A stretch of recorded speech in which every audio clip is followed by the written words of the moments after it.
Afghanistan as it was really, really kicking off. It was such a target-rich environment. There was so much badness out there. You know, you couldn't go out enough hunting high-value target individuals, you know, really attacking that network from the top. When you're a Special Forces medic, you're going to see somebody with a leg blown up, or, you know, there's been shot, and you have to deal with that. I remember the first time I saw Special Forces, they just looked like rock stars. Yeah. And I remember saying to one of the guys I was on the gate with, like, how do I become one of those guys? How would you explain ThruDark? It's a high-performance outerwear brand. In Special Forces, you get everything thrown at you. And we still found fault with it, so it's like, maybe we can have a go at this. How hard can it be? Our kind of mantra, our strapline underneath ThruDark is endeavour through adversity. And we wanted the brand to be super technical, to be the best outdoor brand, but we wanted to just carve our own path.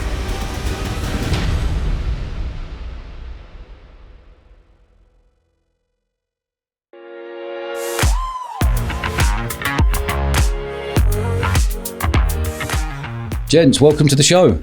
Dodge, thanks for having us. Good morning. Good morning, good morning. What a pleasure to have two Special Forces with us. And today we've got the founders of ThruDark Clothing. What we're going to do, we're going to roll all the way back. We're going to split it up a little bit. We're going to roll all the way back, Staz. And where did you grow up and how did you end up getting in the Special Forces?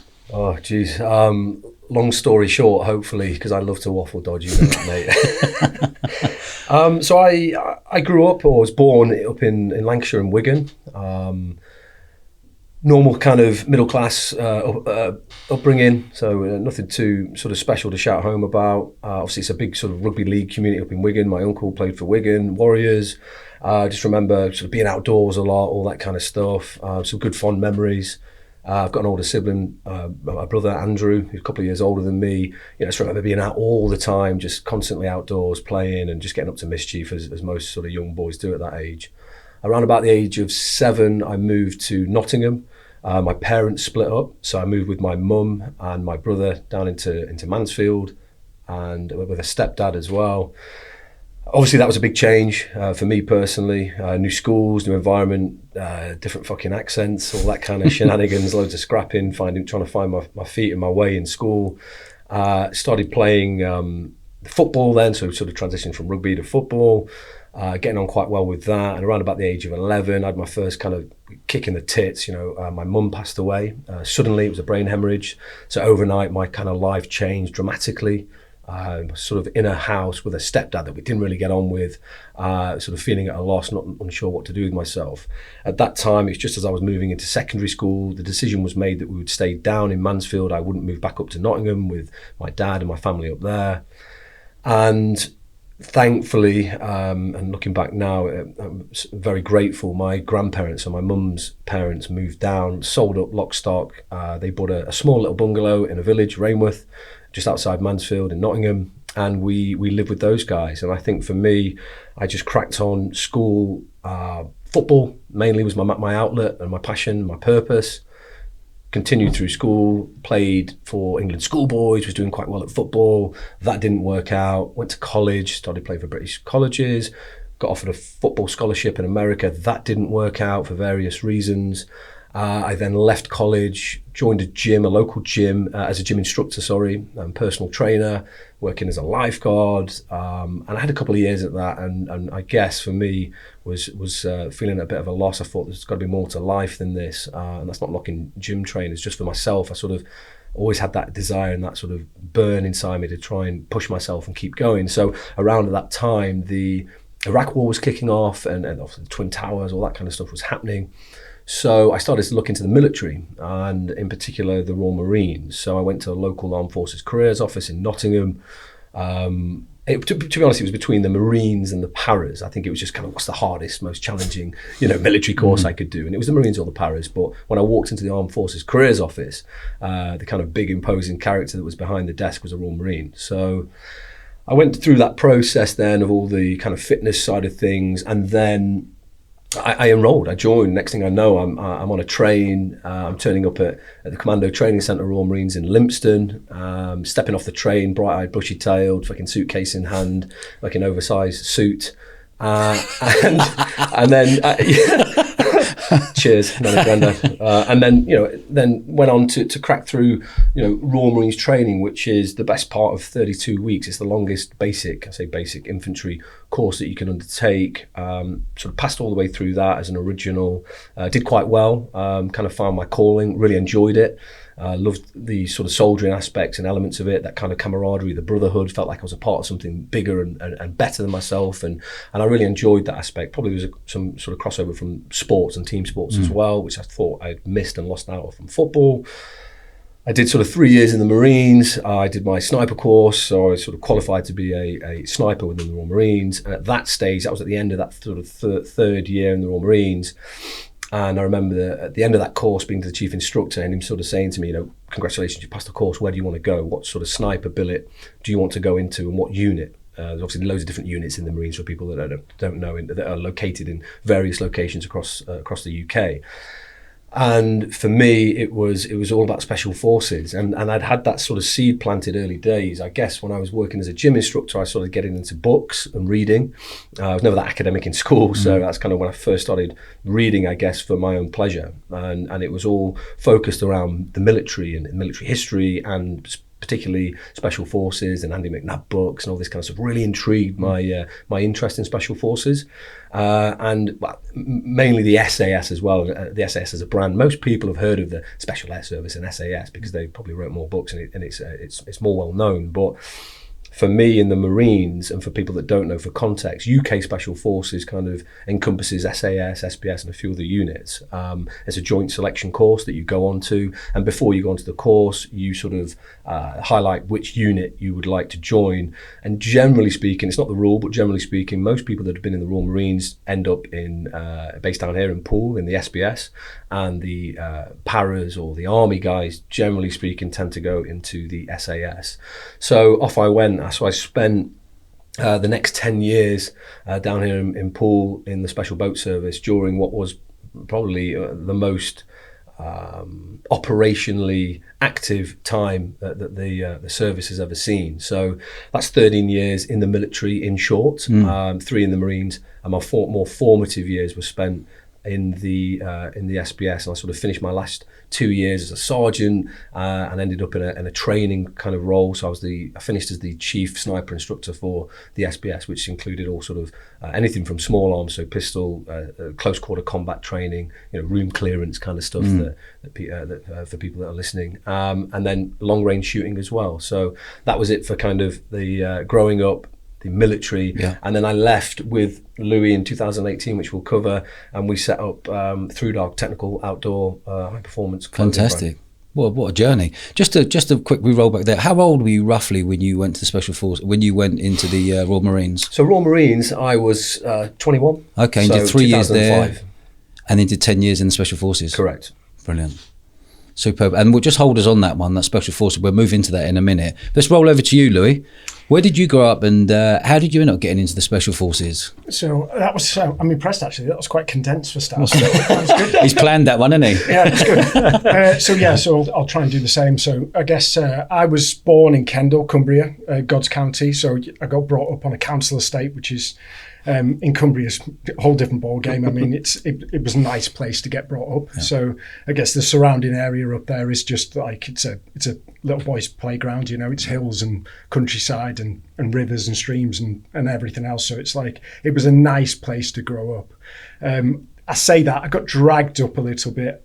So I guess my mum and dad had separated. So it was me and my elder brother. So he's 3 years older, and I owe a lot to my brother because I guess he brought me up really. I guess being an elder sibling, I always looked up to him. So everything that he was doing, I wanted to do as well. So it was a good upbringing, and I definitely owe that to my brother. So he was quite good at sports. I kind of followed as well. He was more of a rugby guy and I was a football guy.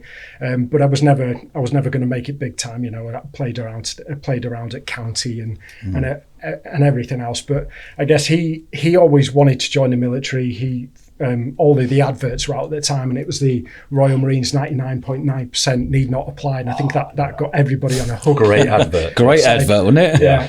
Such a negative advertising portrayal that you're like, oh, you don't think I'm good enough. So I guess My brother did that, and he was very successful, and quickly I followed suit. So I guess I did my A levels. I must have been 19. I did okay at A levels. I dropped a couple of subjects, but I wasn't academic. So I went down similar to Staz, ill-fitted suit, didn't know what I was doing really. I got down to train station at Royal Marines, and then I did really well in training again.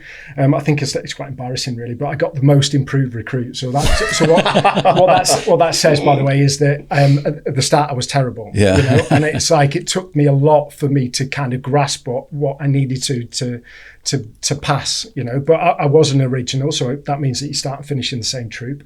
And I think that I did a really good job. You know, I had a lot to learn and a lot of growing up to do, which that's what the Marines does, right? I think that anybody that maybe hasn't had a father figure or hasn't had a decent family around them, that's what you get from when you join the Royal Marines. So yeah, I did well at that, and then I guess I've always been like looking at the next thing. There's that, you know, progression for me has always been a huge part of my personal life. Like, what's the next step? And so the stepping stone from there was like, okay, well, I'll try and go into recce troop or into mountain troop. So they're more kind of more. They're superior parts of the military, I guess, that you want to step into. And then Special Forces Support Group was my next stepping stone from that. So I went to work in St Athens in Wales for a short period. And that was my kind of eye-opener to see what the Special Forces world was like. And I was sold, you know. I was like, right, well, I want to be the best. I guess being a soldier, you know, the first doorway you go through as a Royal Marine, it's like you feel like you've achieved so much. And it's like, to see that holy grail of Special Forces was always something that you just aspire to be, and you want to do it. So I must have been probably 26, 27 that I did the first Special Forces selection. I actually failed on my first one, so I got a stand-up fail. So it means that you've done the whole course, get all the way to the end, and for whatever reason they turn around and go, look, you're not good enough. You're joking, mate. Oh, that is brutal. Yeah. Honestly, yeah. How long was that course? I think it's 9 months, correct me if I'm wrong. Yeah. So, and you know what? When I look back on that, it's like all of the failings I've ever had. I always look at them and I go, that's made me who I am today. Yeah. So I'm actually thankful for that. Although, albeit, like I do feel like I was partly done wrong by, but that is the way that it goes. You know, we'll probably come on to talk more about that Special Forces selection process, but it's fucking brutal. Yeah. You know, so, and you know, you might get to the end and you might be all singing All Dancing Soldier. You're going to get stand up for whatever reason. Yeah. So stand up fail. So yeah, it was a real low part in my life, and I do look back on it now, and I was fucking in the depths of hell. You know, it's like I was a broken man. I had, after coming out of the jungle, I had all sorts of like worms and stuff crawling inside my skin, and it's like I was obviously so deflated by the fact that I thought I'd done enough to pass, and I was on my ass, and I got told not to come back for 2 years, and I mugged it off, and I said no, I'm coming back on the next one. So I put my ass on the line again, and then did that second selection process, and I smashed it. So, and then I spent probably, I think it's 7 years. You're gonna have to correct us if we're wrong on some of these years, because I get lost in it. But I think it's 7 years in the Royal Marines, 7 years in Special Forces. Joined a little bit after Staz. We were in separate troops, so I guess that. We are separate squadrons, so we worked separately, but we knew each other from old anyway. I mean, we met in the Royal Marines in 2003, so our paths had always crossed at some point. And so 7 years in the Special Forces, and then myself and Staz quite naively decided we were going to go outside and start a high-performance outdoor clothing company. How odd can it be? It's been an absolute shift for the last 5, bordering on 6 years to get to where we are today. So, yeah, that's kind of a rough... Quality. Let's just roll back a little bit there. Talk to me about selection. You said you did 9 months. During that 9 months, are you thinking, I'm not going to pass. Or you think, I'm going to pass. Was there any triggers in your mind you're going, actually, they've clocked me, or they've given me a bit of information, so I'm not going to pass this? And what do you think made you not pass after that 9 months? I think, so along the way, everybody's got doubts, right? And they feed that into you. I guess that's another thing. It's like they're testing you, so they want you to doubt yourself. They want you to doubt every single thing that you do. So I mean, you'll do one thing and be questioned on it, and then you'll do what you think is the right thing or the wrong thing. I know you've done the wrong thing, and they'll question it. They want to see how you handle that. I guess it's important that you do fuck up, and you fuck up on selection, and they have a perspective on how you handle that fuck up more than the actual fuck up itself, and making sure that you don't do the same fuck up more than twice. So it's designed in such a way, to Louis' point, just to test every element of your being, so that you get the physical aspect, and you can test that through obviously physical exertion, through timed marches, heavy loads, the packs, all that kind of stuff. And then they'll start layering other bits on, so lack of sleep, lack of food, complex tasks, all that kind of stuff. And then with the other stuff there, it's just always layered. And then the psychological element is probably more grueling and more brutal, because you're constantly thinking, am I good enough? Do I deserve to be here?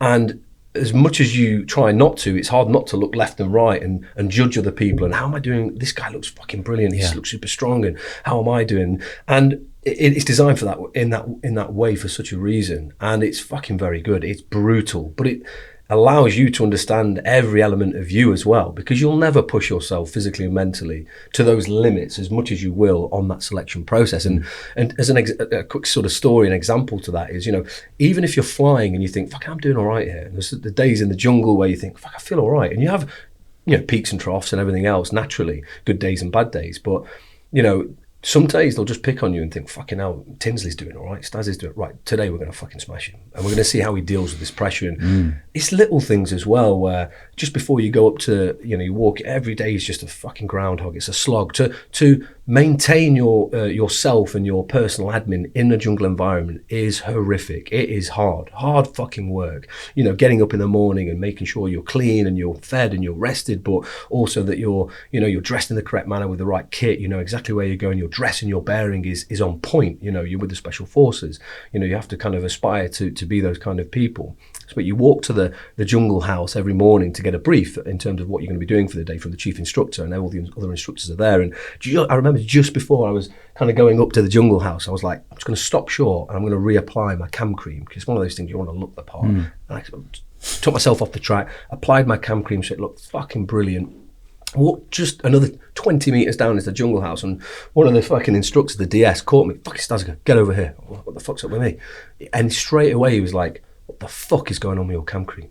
And it was just one of those things where I thought, what? I've just fucking done it. So that's a really small example, but that stuff constantly layered on when you're doing these tasks, you're live firing and the pressure's applied and they're constantly pulling you up and jumping out of fucking bushes. What's your pacing? Where are you? Get your fucking map out. Show me exactly where you are right now. And with sleep deprivation. Yeah, everything. And this is over sort of like 4 to 5 weeks in the jungle, and it's fucking brutal. And, you have to be on it. And some days you're not. Some days you have to, I was pulling out my map and going, I've not got a fucking clue. And getting the compass out and looking at him. It was one of the guys, Luke. He was a savage, So I sort of got my map and compass out and was like, I'm going to be honest, Staff, I've not got a fucking clue. And he was like, very good. Love your honesty. Put it away. I was like, because, sometimes they're not expecting you to know everything and be on top of everything. They just want you, in that instance, to be honest and act with integrity and not try to fucking blag people and just say, I've not got look, I'm chin strapped. I'm hanging out. I'm ball bagged. I'm at the end of my fucking tether. Like, I don't know. And that's fine sometimes, But yeah, it's a fucking brutal process. What's the most brutal part of that whole ride, that whole journey there? All of it. I don't know. If you were to break the 9 months up for the listeners here, how would you break up those 9 months? Because you're talking about the jungle, and the jungle is pretty much the end part, isn't it? Yes, there's different phases. Phases, yeah. And correct, like a long time for me in Staz now. I mean, how many years ago now? It's like 2008. Yeah. So okay.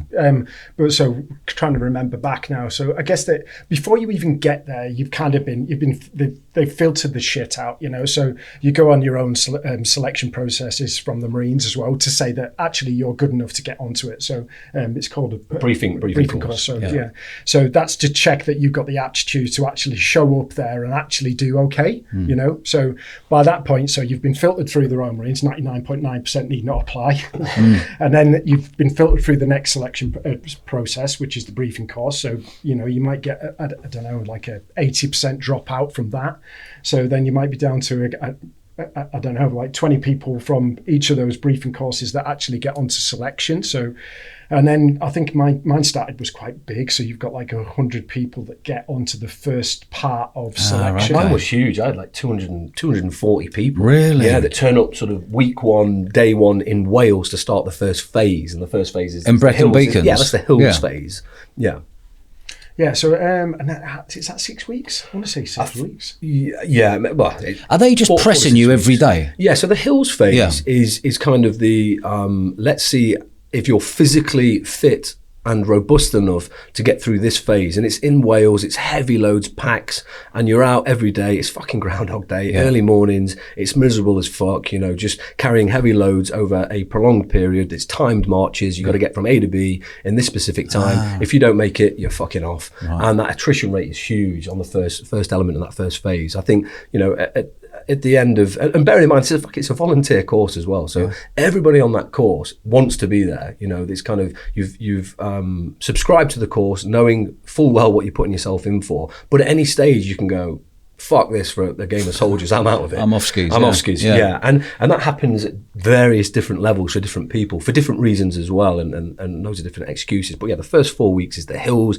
At the end of the third week, I think it is, or the fifth, you go into test week. And test week is sort of 4 marches that you have to pass 3.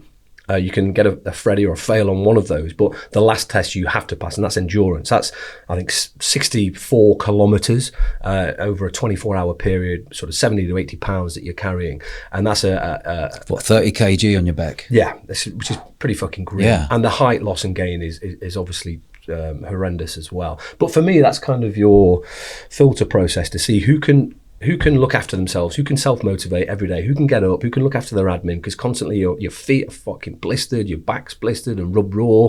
You know, you have to look after your kit and your equipment, but it's quite a individual task. You're on your own. You're on the mountains. You're navigating on your own from point A to point B. You don't really speak to anybody else.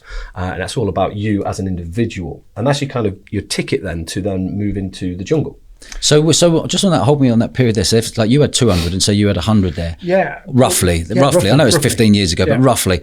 Out of that 200, how many are off skis after that whole period in Wales? I can't remember, so I'd be making it up. Yeah. But as a percentage, probably 70%. Wow. Yeah, so the numbers 70% left. No, gone. They're gone. So you're now left with the hardcore. And bearing in mind, these people, to Louis' point earlier, have all been through this process, a briefing course. They're highly regarded within their respective units. They've probably been on 2-3 operational combat tours in Afghanistan. You know, they're at a corporal to sergeant level. They might be snipers, recce troop guys, mountain leaders. You know, they're very, very capable soldiers in their respective units, and they've gone through that process. So, you know, it's then 70% of that gets cut as well, and then you're into the beat up training. You have a week up in Hereford to do some jungle specific training, and then you're constantly being, the fucking learning curve is like that. You're always being thrown new information, new weapon systems. Everything's different to the Royal Marines. The weapon systems, the radios, you know, the standard operating procedures, the drills for doing everything is different, and you've got to learn it. It's monkey see, monkey do. And if you don't learn what you're being taught, and you can't take on that information, again, you'll be cut, because you have to be safe at all times as well, because everything's, you know, it's special forces, it's live firing. So when you go to the jungle, you know, the margin of error is so small. So that's it. You do the week beat up training for the jungle, knowing that you are going to go and spend the next five weeks in the jungle, and I'll let Louis sort of cover off on that. Whereabouts, you say the jungle here, Louis, whereabouts in the world is that? So it's Brunei. Yeah. Brunei, is it? Yeah, so stepping back a little bit, because it's probably important to kind of say these things. I guess that first phase, the Hills phase, it kind of tests people's resilience. So it's like you get a lot of super fit guys on there and they're just not resilient. You know, they'll go down with a twist of sock or whatever else, and it's like they're off the course, you know. And then you get some weak-minded individuals who are just like, they've turned up, but actually they haven't got the grizz to go through it. It's like, oh, I've got blisters on my feet and I want to wrap my tits in and just call it a day. So you get a lot of that. My tits. So it's just like you get military so quality. surprising though, so surprising because you get some big absolute units of individuals on that course where you just like you turn around and look at him, he's an absolute beast, and 2 weeks in he's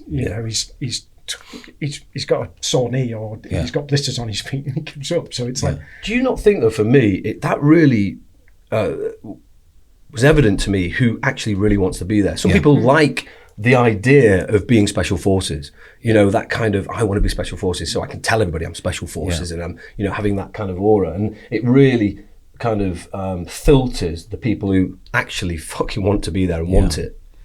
Yeah, I think for me as well, it's like I had that mindset as well. I didn't think about anything else. It was like everything became, there wasn't even another option for me. It consumes you. And it's like, I did not think about any other career options. I didn't think about what I could do if I left and became a civilian or anything else. Exactly, it was just like, I am going to be special forces, do or die, and I'm going to put absolutely everything on the line. So that's really important. That's Arnold Schwarzenegger. I saw a meme or a little video clip about him recently, and I was like, fuck. And it's exactly to your point. What you're speaking about there is people have plan Bs.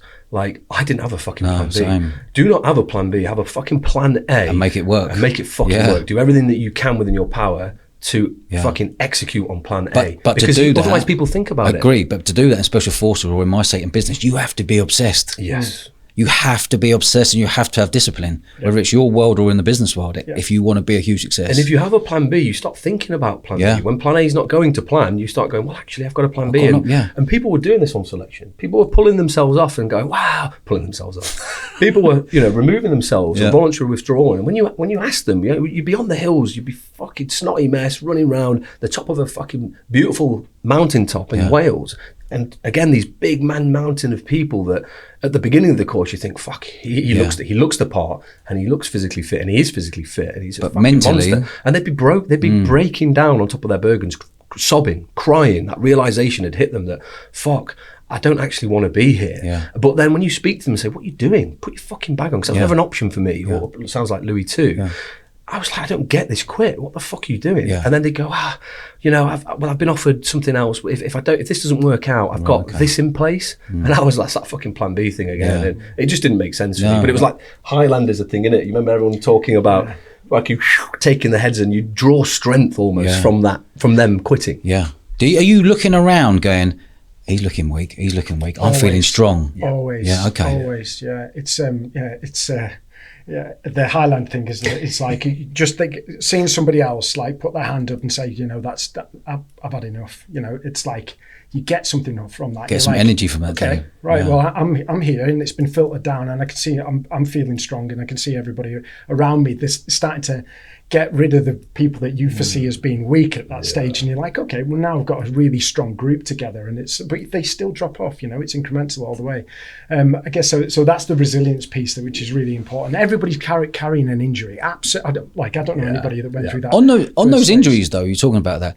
The littlest things like a blister can play mind games you massively, right? Yeah. On the scale of that is super low down, but everybody has fucking blisters. I mean, I was carrying an injury almost through both of my selections, back to back, and obviously that takes a toll on your body, especially back to back doing another selection course. But I mean, everything was fucked on me. My knees were fucked. My Achilles in particular was fucked. But you find a way to drag yourself through, and it's like you're on the clock, so you've got to make it work, and you're always looking at your watch, going, right, am I going to make it? And it's like tight. So resilience is important. And the next one is like they start to bring in the aptitude. So when Staz was talking about the next phase, and you're starting to learn the weapon systems, it's like you've got to have an aptitude for picking things up quickly.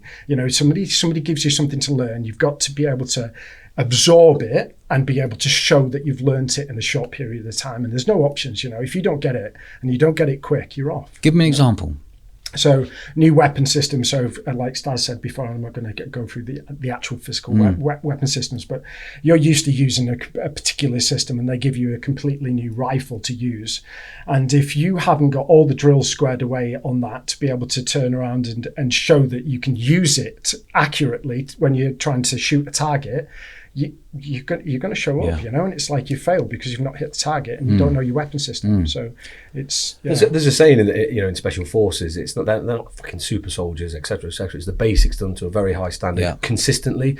But I would caveat that with the basic level and everything that you're being taught has to be done to, a really, really high proficiency and standard. So, weapons training and all this kind of stuff. You can't just pick it up and generally learn how it works and how to use it. You have to be very, very fluid and proficient at using those, and radios and different ways that they operate. Special forces are very different in terms of how they operate within their teams at an individual level, and then as pairs and as teams, and they're operationally they're very, very different to the conventional Green Army. And how switched on have you got to be? If you're absolutely on your backside, you got to have your mind switched on to be cracking on with it, or sniping or shooting or whatever. How obviously it's super important to have that, but are you just switching your mind on, or is your mind switched on the whole time? Or do you get to a point where you go, here we go, bang, bang, bang, bang, bang, I'm ready to go? Do you know, it's trained.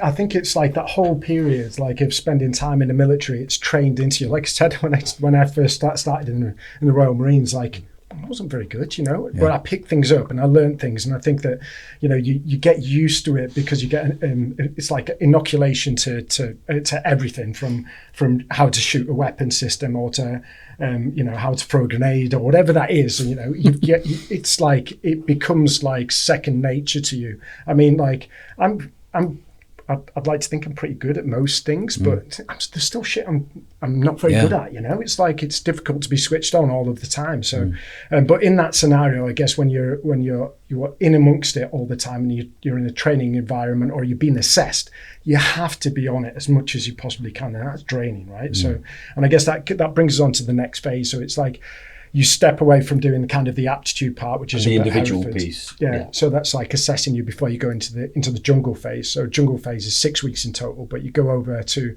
Brunei, and the first like 10 days is on the beach. So, and it's an absolute thrashing. It's like, it was so horrendous looking back on it now. They call it acclimatization. Well. It sounds brilliant. It sounds great. Go to the beach. Down the beach, boys. Yeah. Fucking acclimatization. I didn't have a clue what was coming. People were dropping left, right in Chelsea, because you've just gone from a temperate climate in the UK, and it's it is at the moment, it's 19 degrees, 20 degrees, whatever the fuck it is. So, and then you go to Brunei, and I don't know, it must be like 40 degrees, and the humidity is like through the roof. So you body shock straight away. But the first thing you do is you get off the flight, and it's like unpack your kit and you're going for a beach run.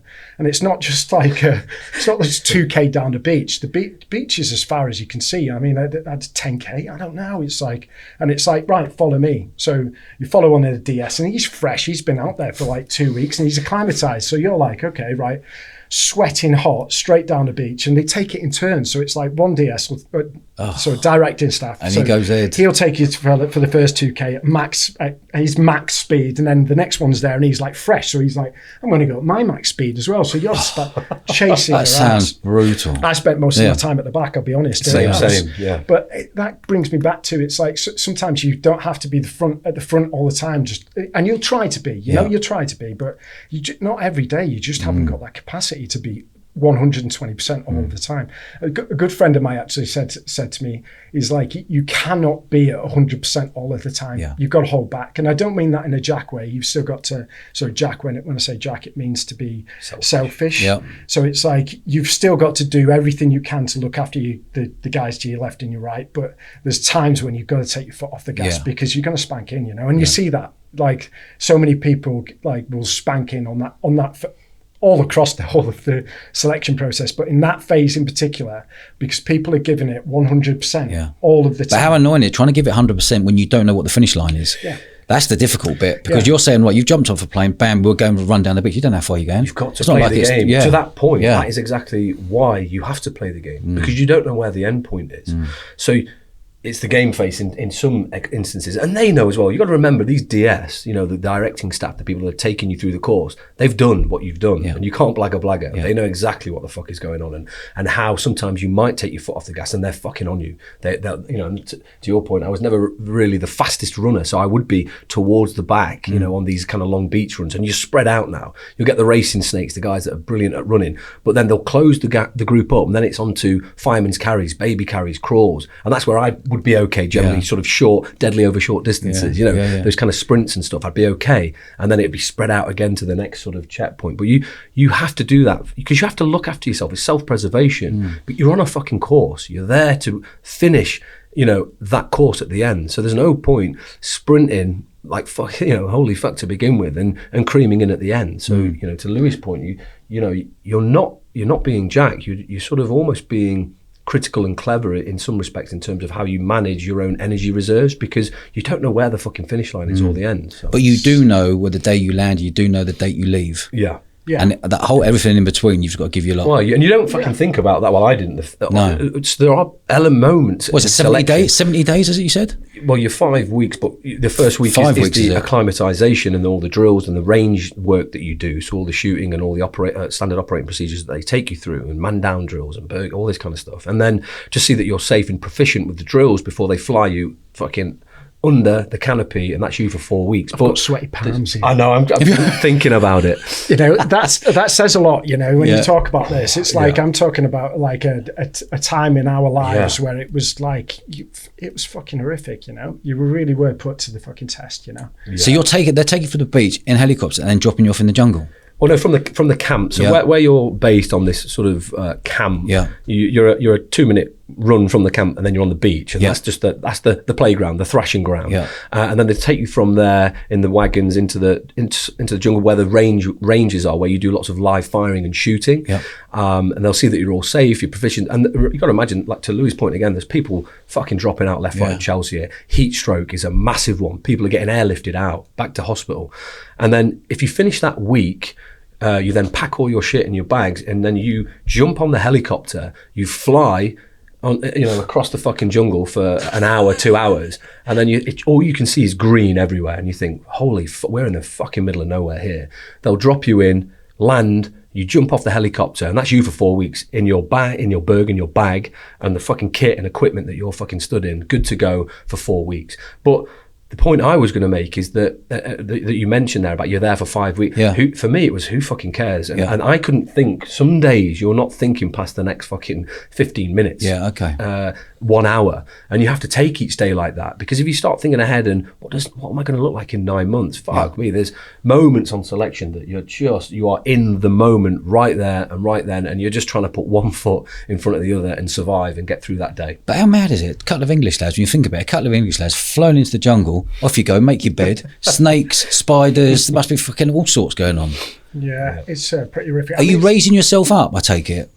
Yeah, where are you sleeping? You're on hammocks. So it's like in the military, you get taught how to do this anyway. But it's like in the jungle, you're sleeping in a hammock most of the time. You have some rough nights where it's like actually you're sleeping in the webs of trees. It's not comfortable. You're sleeping with the snakes and the spiders and fucking everything else. It's like it's horrific, and it's pitch black. It's like funny when you look back at it. It's like you cannot see your hand in front of your face, and you've got to operate like that of a nighttime. So setting up your bed of a nighttime. It's pitch black, and I'm not talking like you go into your bedroom with a little bit of light there. You cannot see anything. You're doing everything by touch and feel, So it's got to be that much drilled into you that you know exactly where you are and what you're doing, even in the dark. So it's like.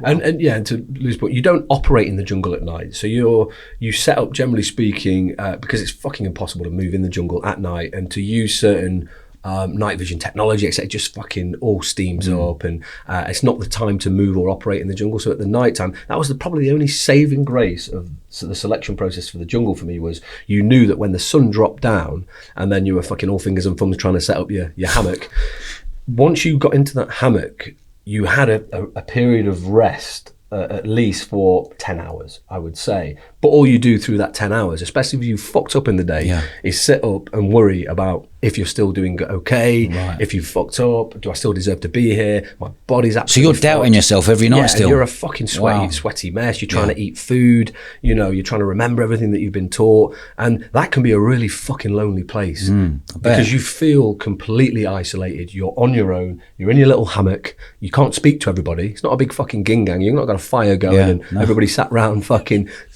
telling stories. Marshmallows. You are, and it can be a really fucking lonely place, and you're left to your own thoughts and your own devices to think, fuck, do I want to be here? And shit, a lot of people are missing home. And especially if you go into those sort of scenarios in jungle training and the selection part, if you've got shit going on back at home, which a lot of guys do, life's life. You might be, kids and misses and all this kind of shit going on.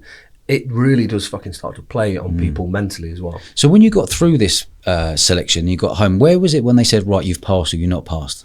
Are they saving it till you get home, or are they doing it there? I think let's go back to your original question. Yeah. I think what was the hardest part? Yeah, the hardest part of the jungle, yeah. And Louis said fucking everything, which I agree with. But I think the biggest kick, so when you finish the jungle phase, you're kind of, there's an element of you that thinks the hardest part of selection I've done the physical and the resilience bit, and then the jungle's all about soldiering and working as a team in your 4-man patrols. And generally speaking, for most people, if you pass the jungle phase, you are onto a winner. You have to fuck up monumentally, to be pulled off at that stage. But for me, the biggest fucking kick in the tits was the escape and evasion, the resistance to interrogation phase, where you go out on the run for 5 days. I did it in Wales. Some people do it in Scotland. So is this when you come back? Yeah, from the jungle. So and imagine, how much weight did you lose, Louis? I lost 12 kilograms. So I mean, I was like 72 kilograms. I was stick there. And then your body's trying to repair and recover, but it's like no. The train doesn't stop; it keeps going. Then you taught more skills and more resistance to interrogation training, and then you're out on the run for 5 days. And for me, it was in Wales, and your body's absolutely fucked. Your feet, everything is hanging, and you're moving. Through the night, you're being chased by a hunter force. It's similar to the show and all that kind of stuff. And then eventually, you get caught after 5 days, and it's just stress positions.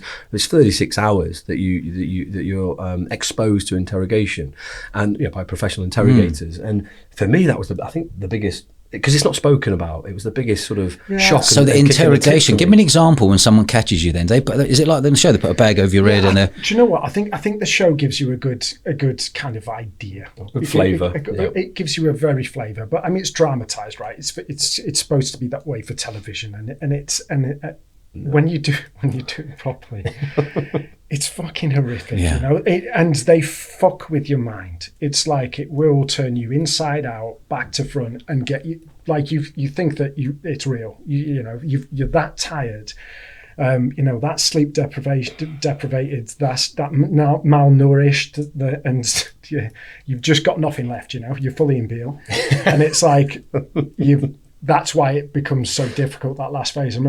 I know when I finished that phase, I was like, I didn't want to speak to anybody. Like, I was done. I was just like, I shut off from the world. I was like, people trying to talk around me, having come out of that. Wow. And I was just like, stop talking. I don't want to hear another sound. Like, I want to be in my own head for a bit. But I want to know, go on. I think you're not actually allowed to expose people to that level of training and resistance to interrogation over a certain period. So you can't keep doing that to people in terms of like mentally and physically. To Louis' point, it's fucking horrendous. The things that it does to you. You're hearing all sorts of things. You start to think it's real. Yeah. You're on selection and training, but the way that they create the environment, you start doubting everything and think, this is fucking real, and you're hallucinating. When you don't sleep for 36 hours, people think, come on, you must get some sleep. You do not fucking sleep, and you just become this. What, are you in a room? What is it? I don't want to go into too much detail, but you are in room, you're in stress positions, and when you're not being interrogated, and you have to be very careful with what you say and how you release information, but when you're not in there, you're in a stress position. Try and fucking sleep standing up. So give me an example of a stress position. So standing up facing a wall with your feet maybe a foot away from the wall and your hands leaned outstretched onto the wall. Yeah.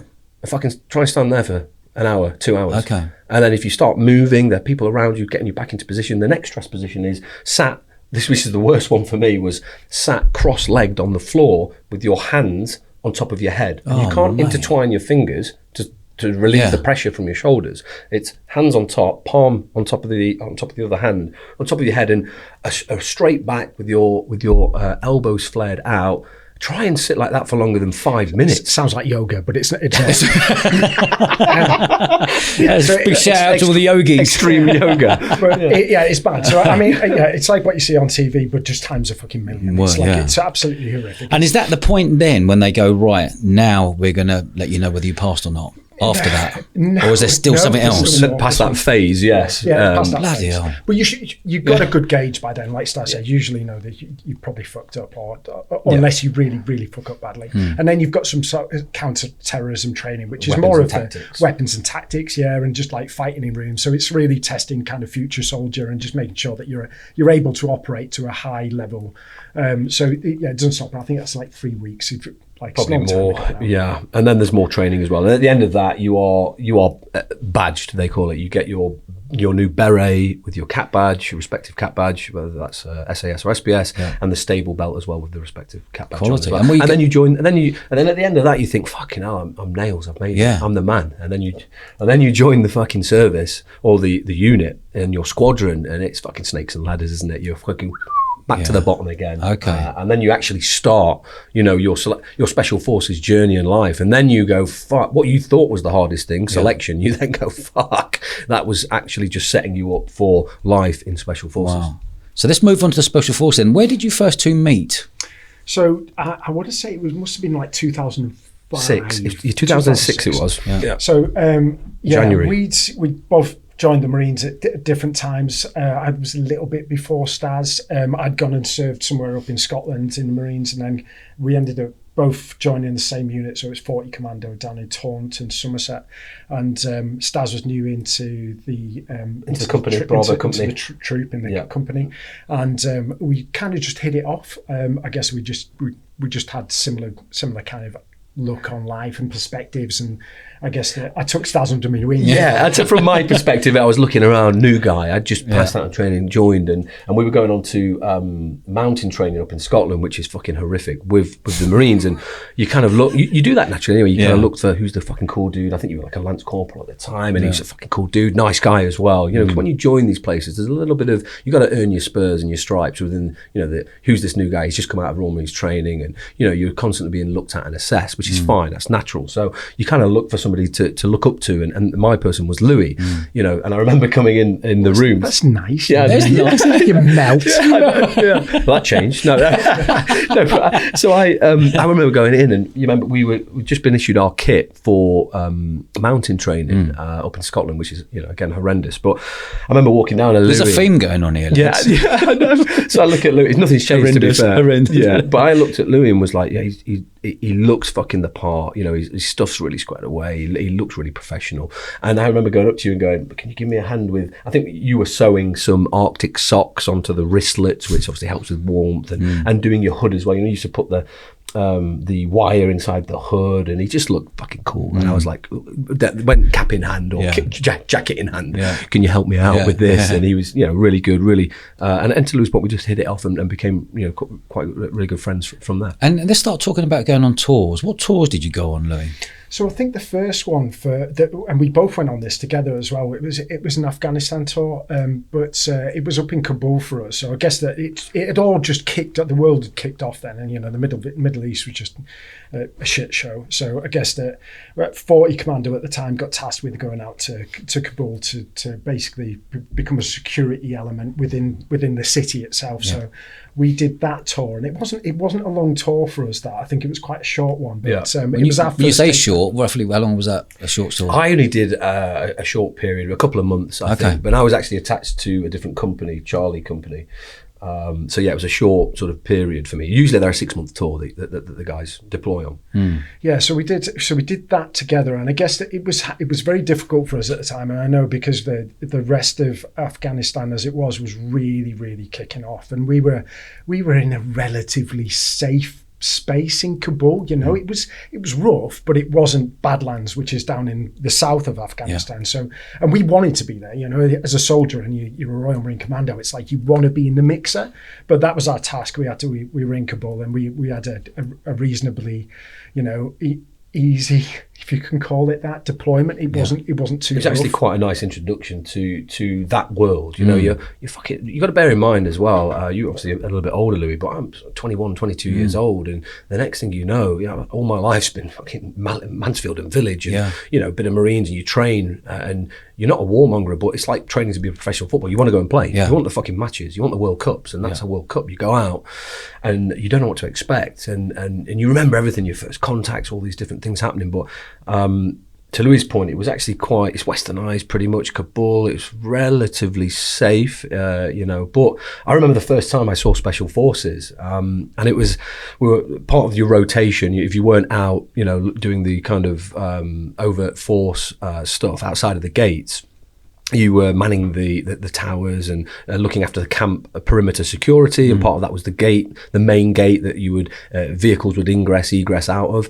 And I remember I was on the gate one day and kind of Royal Marine, so freshly shaved and kind of new dude, everything's a fucking threat, and in rolled 2 4x4 vehicles, and out jumped fucking 8 dudes, all wearing kind of jeans, approach shoes, flannel shirts, caches, different weapons, long hair, beards. They just looked like fucking rock stars. Yeah. And I remember saying to one of the guys I was on the gate with, like, who the fuck are these guys? And obviously they had the UK ID and all this kind of stuff, and to get in, so we have to obviously let them in, and they go. And I just remember looking at them in awe, like, who the fuck are these superstars? And it was the SBS. So that was my sort of first introduction of actually seeing Special Forces, in the flesh, and out, and it was on an operational tour in Afghanistan. So that for me really spiked my interest into Special Forces, and it was kind of, how do I become one of those guys? And that was what, 2003, 2004? 2006. 2006 that was it? Okay. And when was it when you were actually in the SBS, when you went back on tour again? I was 2008 on my selection, so summer 2008, and then at the end of 2008, so beginning of 2009, I was badged, I joined my squadron, and I went straight out onto fucking operational tour. So I went straight into Kandahar, and I joined an incredibly operationally intense time for the service, and it was everything I'd fucking dreamed of, everything that you thought Special Forces was, and the games and the films that you see, the Call of Duty stuff. And I was again so lucky, and I use that term hopefully in the correct context. I was lucky. The time when I joined and went on these tours, it was fucking phenomenal. It was brilliant. Everything I'd kind of hoped that Special Forces was and more, I was delivered in that 6-month period. Wow. It was so busy, but amazing as well at the same time. And don't get me wrong, there was some shit moments. We lost guys on that tour, and especially at the end, it was a particularly bad end to the tour. But yeah, it was brilliant. When you say busy, what does busy mean to you? It means you're out every day, every night. Generally speaking, our operations are conducted at night, so under our in our favour, essentially. But it was such a target-rich environment. There was so much badness out there. You couldn't go out enough. We didn't have enough people or enough assets, but you were constantly out, hunting high-value target individuals, really attacking that network from the top all the way down, which also has an effect on the Green Army people that are out there as well. The guys that are being constantly hit by improvised explosive devices. We were going after the factories and the makers and the head of the network. Okay. So you could see that effect as well. But to your point, it was fucking busy. It was every night we were going out for 6 months. Yeah. Wow. Were you on that tour, Louis? No, I wasn't. So I think our paths they always kind of came back and crossed each other. But I joined Special Forces Sport Group, and I got promoted and a couple of times, and then ended up doing that. So I did another tour with them. Yeah. And then I guess two years after Staz that I did then my selection process. So I think it was 2010, 2011 by the time I got to Pools, which is Special Boat Service. Yeah. So and I got kind of some of the back end of that rock star years, So it's like I had a good go of it, It was, but it's like when Staz joined, it was like all hell had broken loose, and I think I got the tail end, which was great again from my experience. And I did some other tasks in amongst my time in the service as well, which meant that I did more surveillance work and kind of like undercover jobs and stuff like that. So yeah. Give me an example of an undercover job. I knew you were going to start digging. So, I mean, obviously, like I've got to be really careful with some of this, and we have and there's a sense of like respect that me and myself and Staz have to hold back a little bit on some of the stories that we tell and not embellish too much. So because it's it's important for us to do that. So I guess that there's different skill sets that you have when you become a Special Forces operator, and that can be, it's down to the individual really. I mean, some people, Staz is a sharpshooter, right? So he's really good at weapon systems. He's then become a sniper, So and demolitions and loads of other things that are in there. So I was a patrol medic, so I was a trauma medic. I was also a parachute jump instructor and things like that. So I'm sorry, PGI, not PGI. It's parachute lead. Yeah. So basically you jump out of planes and you basically lead somebody to a target. And other skill sets I had were surveillance, and amongst a plethora of others, and you're trying to keep on top of these skill sets at different times. But yeah, there was a few. Wow. Tell me about that one you just mentioned there about the trauma. So it's really quite high level, So you can have a medic, like a paramedic, for example. So you were similarly trained to a paramedic, but bearing in mind that paramedic on a day-to-day basis might go to deal with, I don't know, somebody that's got having a stroke or concussion or pregnancy, somebody delivering a baby or whatever else, And there's probably some big trauma things that happen, car crashes. But when you're a special forces medic, it's like you pound to a pinch of shit, you're going to see somebody with a leg blown up, or there's been shot, and you have to deal with that. So you're trained to a very high level, and you're able to administer a lot of drugs that you wouldn't be able to as a normal medic. So it's high level stuff. Wow, you must have seen some awful things. Yeah, do you know what we have? But I think it's like I don't feel like I've been tarnished by any of it. I think that anything that I've seen or experienced in my time in the military, I've dealt with in a reasonably good manner. I hope so, anyway. Unless somebody turns around and goes, "Actually,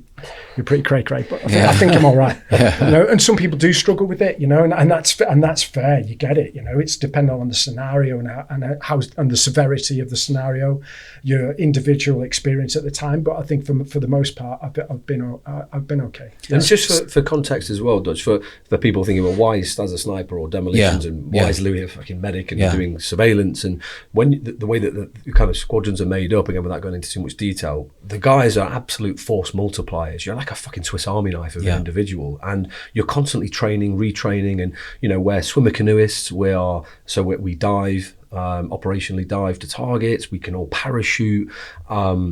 I was in mobility troop. I think Louis was the same. So each troop have got different troops, and mobility is everything vehicle orientated. That's a big kind of army up armored vehicles. We have to understand the vehicles, instruct on them, know how to operate them, drive them, all the way down to a quad and a motorbike. And all the different in-service vehicles. And then within that, you've got your patrol skills. So I was demolition. So think blowing the fucking doors off places and allowing guys to get entry into the various different complex buildings or compartments. And then again, everybody's trained to a high level of a medic, but Louis was that next level of medic. So you imagine we're out on the ground, we're a small footprint of people, maybe 40 to however many people, but each guy there can call in, other people can call in fucking fast air and jets. You've got people that are trained to a high level if people are injured. You've got people that can, demolitions. You've got people that can shoot. Everybody's a shooter first and foremost. You're an assaulter, a building assaulter guy, but you have specialist skills, and they really complement the whole group. And this bubble that you're in it's phenomenal. You are absolutely, force multipliers. So if you're going into an operation, Staz, tell me what you would be wearing. Again, so you'd set up from the base in its basic form. You would set up as an assaulter, as a door kicker. So you'd have your case on, so your ballistic plate carrier case that obviously stops the bullets. On top of that, you would have your radio. You'd have all your ammunition, so your magazines and ammunition.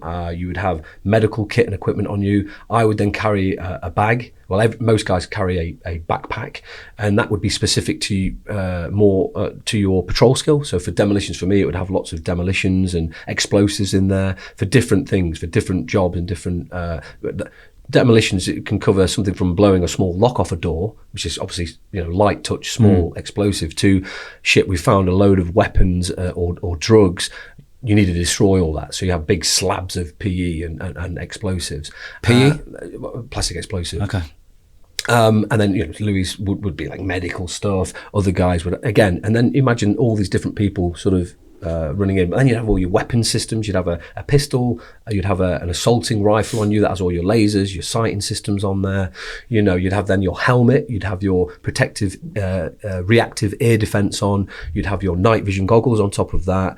And then in your pockets, you'd have things like tourniquets. You'd have and then all your water, emergency rations, depending on how long the mission was. You'd have yourself set up differently depending on what the job was. But if you were in a helicopter flying to a target, landing on, and it's just a land on and straight into the hail of bullets kind of mission, or it's a high value target mission, you'd generally configure yourself quite light and fast. But if you're in a mobility operation where you're working around vehicles or in the vehicle, then again, you would be set up slightly differently depending on where you are. And then your weapon would be slightly different. You have a longer barrel, etc., etc. So give me an example. If you're going in with a helicopter, jumping off helicopter, boys are landing in, dealing with the job. Have you got a time limit on that? Are you going, right, lads, we need to be out of here in 7 minutes? Or is there a time limit? Or you just get the job done and then we're all clocking each other, let's get back on the chopper and out? Depend on the mission and what the task was. But generally speaking, your time on target would also come into effect in terms of daylight. Again, if sometimes we were out all fucking night,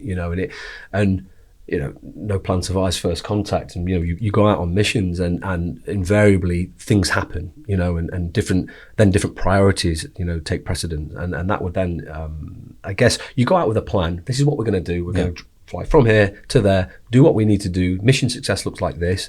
If we get that, and that timeline could be 10 minutes, it could be fucking 10 hours, and then the extraction is here. Wow. And that's kind of generally speaking what you do. You plan everything to most likely course of action, but then you have some most dangerous courses of action sort of planned in there as well. So it is very different and depends on kind of where you are, what you're doing, and what the mission is. Louis, say if one of your mates got blown up, lost a leg, what's the first thing you do when you go over to him? If I'm trying to remember back to my medic days now, but you've got to assess the danger basically. So you look for other danger rather than looking for look, he's in trouble. It'd be like, is there any danger to me actually coming a cropper as well? But then at the same time, I say that's the first thing you're supposed to do, but really the priority is he okay? Can I get him into cover? So it's like you might have to drag him out into a place where he's safe and then start to deal with it. So it's all hands on. Yeah. So what is it? Listen, this is not my word, but wrap the leg up, stop the blood. What are you injecting in? Have you got different medicines you inject in to calm in? What? It depends on the injury. So I guess that from experience, like in dealing with a gunshot wound, for example, you'd have to apply a tourniquet. So a tourniquet is to stop the blood going to the end of the limb, for example, and then you would need to stop the pain. So you'd have to give him some like Oromorph, or in this case of fentanyl, I think it is. So you give them some fentanyl, drag them into cover, and then begin to treat them. So probably losing a lot of blood, so they have to put fluids into them, and then it's getting them out. So it's like you can only do so much as a patrol medic. If you're in the middle of fucking nowhere, it's like you've got to treat him for that initial wound and try and keep him alive for the next hour. But really, there's a golden hour. You need to get him from there to the nearest hospital in that hour. You know, and if not, he's probably fucked. He's either going to lose his leg or he's going to die. And you've got to bear in mind as well, to Louis' point, it's what's currently happening and what's the priority, and the mission is the fucking priority. And it's usually under a fucking hail of bullets and shit's going off, and the rest of the team then will carry on with their mission, and with the goal in mind, while, Louis or the medic or whoever's dealing with that casualty gets them into a safe place, gets them into a comfortable position, and then hopefully, the mission is a success, and then everything kind of turns back towards sort of casualty evacuation at that point. Wow. And yourself, Staz, what tour were you on when you got the Gallantry medal from the Queen? Yeah, so I received the CGC Conspicuous Gallantry Cross, and every one of my tours has been different as well, which has been brilliant. From sort of door kicking, conventional like smash, brilliant high value target missions, and then a mobility operation way out in the desert, like Mad Max style, and then for my last tour I went to Kabul. So obviously the first ones were like Kabul as well, and some other ones in between that, but I then actually ended up back in Kabul working quite an autonomous role with some other partner forces and another special forces group, and I fucking love that tour. But anyway, there's two specific jobs that I got the medal for, and so it was kind of wrote up for two. One had a really kind of strategic political impact and role in terms of the size of an improvised explosive device attack that was planned in the city in Kabul, which would have had devastating effect on a specific NATO base, but also would have unsettled the whole area as well. So, and I was being watched by all the Five Eyes nations, all the other special forces nations, a lot of pressure on that job to execute and provide mission success for that. So that was one job. And in short, there's obviously a little bit more to it and more intricacy. And then the next one was, again, working within the partner force. I kind of stormed a little position that two guys were with on my own. And so it was a couple of jobs and bits and pieces. But look, every night and every day, guys were going out and, and doing these kind of missions, and there's a little bit of luck and as to who gets recognized, because the things that the guys are doing, day to day, or were doing day to day, is fucking extraordinary. But it's strange in special forces. It's kind of, I felt a bit weird receiving it, because it's your fucking job, right? Yeah. That's what you sign up for. So to receive recognition is a bit weird. Yeah. You kind of, and Brits are generally like that. You're like, I don't really want to. Can we not? You know what I mean? But we're not very good. I know you're playing this down. Yeah. Because you and I spoke a lot about this. You're playing this down, and we'll move on to that. We'll do a whole story on that one, because that's an amazing story. Now you're definitely playing it down. Yeah. But what you did, and with your team around you, was pretty phenomenal. Yeah. Yeah. And what year was that?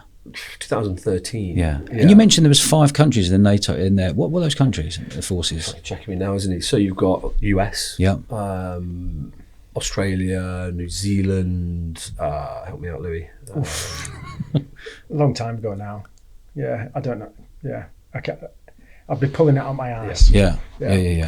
Too much fucking overpressure demolitions brain, mate. My memory is shot now, but yeah. And what was that feeling like when you got back and that award was given to you? Was it going up to where'd you go and receive it? Oh, so I went up to receive that medal from the Queen. God bless her.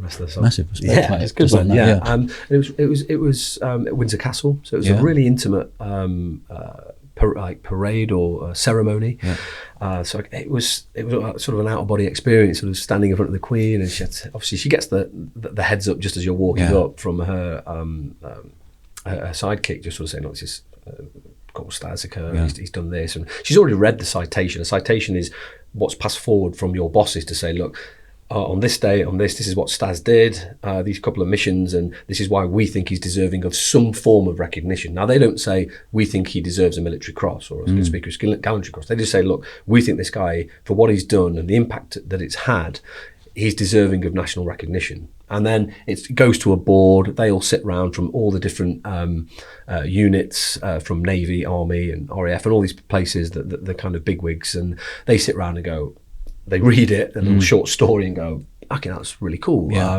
I think that's a military cross, or Yeah. that's deserving of a Victoria Cross, or that's deserving of a conspicuous gallantry cross." So I went in Windsor Castle. It was a beautiful day. Took my family up there and had a really intimate sort of ceremony with the Queen, who then sort of satellites round and gives you sort of a couple of minutes with your family and speaking, which was Lovely. beautiful, which was really nice. Lovely. And when was the point, lads, when you got together going, right, we've got to start thinking about our futures here? I say that not our futures, but there's only so long you can stay in the special services, right? Special forces, sorry. There's only a certain amount of time. You actually get to the point going, I need to start thinking about civilian life. What am I going to do after this? You've got to think about the next chapter, yeah. So I guess whilst you're in there, you don't really, unless something significant happens. Either you've come to the end of your time, which is usually 22 years, or for my case, and the kind of what kicked it off for us for leaving was I was coming to the end of my career because I had a medical discharge, so I had some kind of significant issues with my lower spine, and it was like something that it was kind of dragging me down, and I couldn't do my job to the fullest capacity, So I got to a decision point where it's like I could stay in, but it would mean that I was doing a desk job. So at the time I was an acting colour sergeant, and my job at the time was to kind of make sure that the administration was done for the guys and the training environments and everything else. But what it meant was that actually you're no longer a door kicker. You're not going to be on the ground actually shooting shit and blowing shit up. You're going to be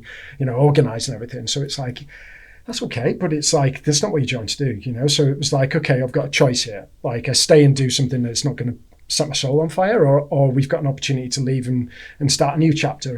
And I must have been 36, 37, I think, something like that. So you're still young, right? Yeah. So, and arguably your body's been through the ringer, right? So it's like in special forces, it takes its toll. It's like most people's like fucking Benjamin Button, aren't most we? people's backs are like blown out, legs, knees, whatever else, and lots of guys have been shot more than once. And it's like you get to that point where you just probably feel a little bit tired, and it's like when it feels like the time. So it was the time for me. So then we started to throw some ideas around. So usually the guys go into security, and security's good, right? It's like well-paid jobs. When you might be looking after somebody's high profile, somebody that's a famous actor or whatever else. You get these, because of your skill sets, you're offered some quite unique jobs at that point when you leave. Yeah. So that's the obvious thing. But again, it didn't really, for me and Staz, it's like, it doesn't really set your soul on fire. You know, you end up being a bag carrier, and you know, you're looking after somebody else where they're off doing something really fucking exciting. And we've done some exciting jobs, you know. So so that's the usual kind of train track that you go down when you leave the forces. And then me and Staz started bouncing around this idea. It's like, we've always been kit pests, you know, and I use the terminology, I steal this from my missus, but it's like, look good, feel good, go good. Like, we like to look the part, you know, and if you don't look good, you don't feel like you can do your job properly. At least that's the way it is for me. It's like, I like to look and feel like I'm ready to go, you know, I'm ready to do my job. So we've always been like that, like making sure that we've got the best kit and the best equipment and looking alley, as we call it. So some military terminology, it basically means you look cool as fuck. Yeah. So, and then we were like, well, some of this kit that we're wearing, it's the best kit you can possibly get. You know, it's really high, expensive kit. In Special Forces, you get everything thrown at you. You know, they don't scrimp and scrape. And we still found fault with it. So it's like the fabrics weren't as good as we were expecting, and the zips didn't work, or it just wasn't built to last or built to do the job that we were doing. So quite naively, me and Staz were like, maybe we can have a go at this. How hard can it be? Yeah. And what year was that? 2016, 17 was when 16, we started 17. talking about it. And you both, when did you leave, Staz? Yeah, same time. Same time. Very similar to Louis. You kind of, for me, the wind was out of my sails. I'd ticked all these boxes. I'd had a really fucking good career. And Special Forces is incredible, and I'm super thankful for all the you know, the connections and meeting everybody and the opportunity that it's given me as an individual. Super fucking thankful. But I'd reached that time in 13 years. I didn't see myself, probably similar to Louis, doing another 9 years, you know, and then again moving into those more sort of training role jobs and stuff. So we had to make that decision.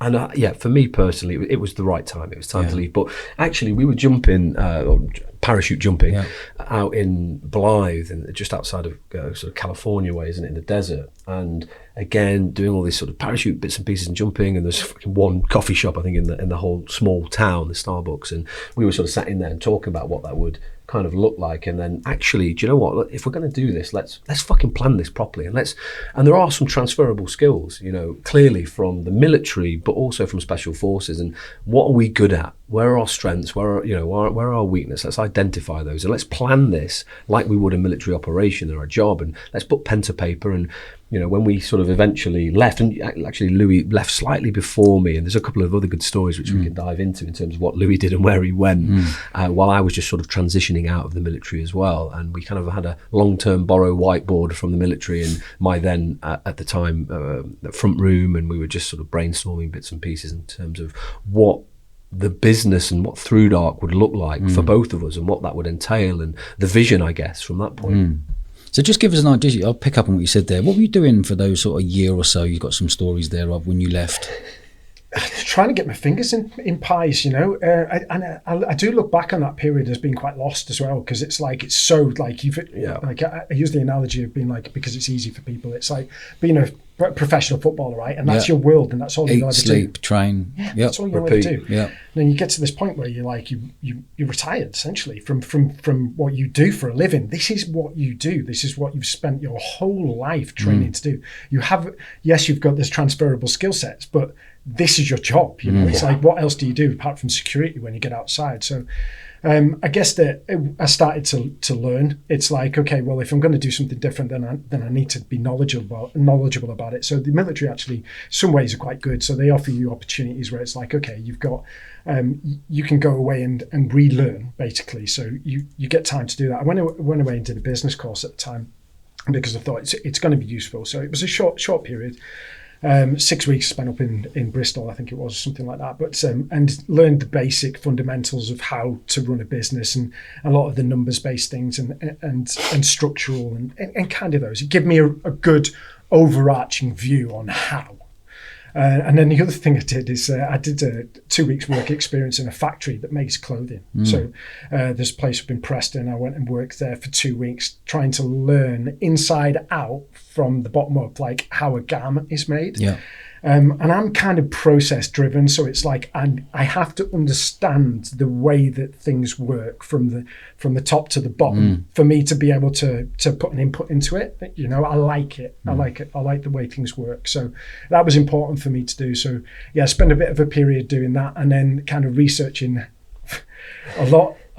a lot of ways of how we could make clothing, and I wasn't sleeping. I became obsessed again with okay, well, this is now the new thing for me. It's like I have to know it inside out. I've got to be able to get a grip of this, and there's no ifs, buts, or maybes. We're going to make this work. Yeah. So yeah.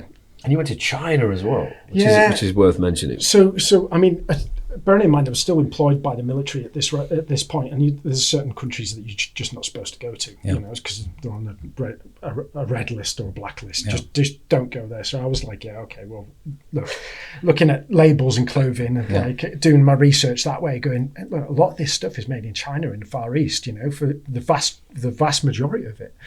So I found this convention that kicks off in China, like it's once a year in Guangzhou. So I was like, you know what, I'm just going to get my balls in my hands and I'm going to go. So I just jumped on this flight to China, long haul, got to China. It's fucking big, right? I mean, it's like I've been to big countries, like, I've been to America. I'm pretty well traveled, but then you get to China and it's a whole new fucking ball game. Like, wow. So jumped on a bus and went from Hong Kong into Guangzhou, and this convention is like the biggest kind of venue I've ever seen.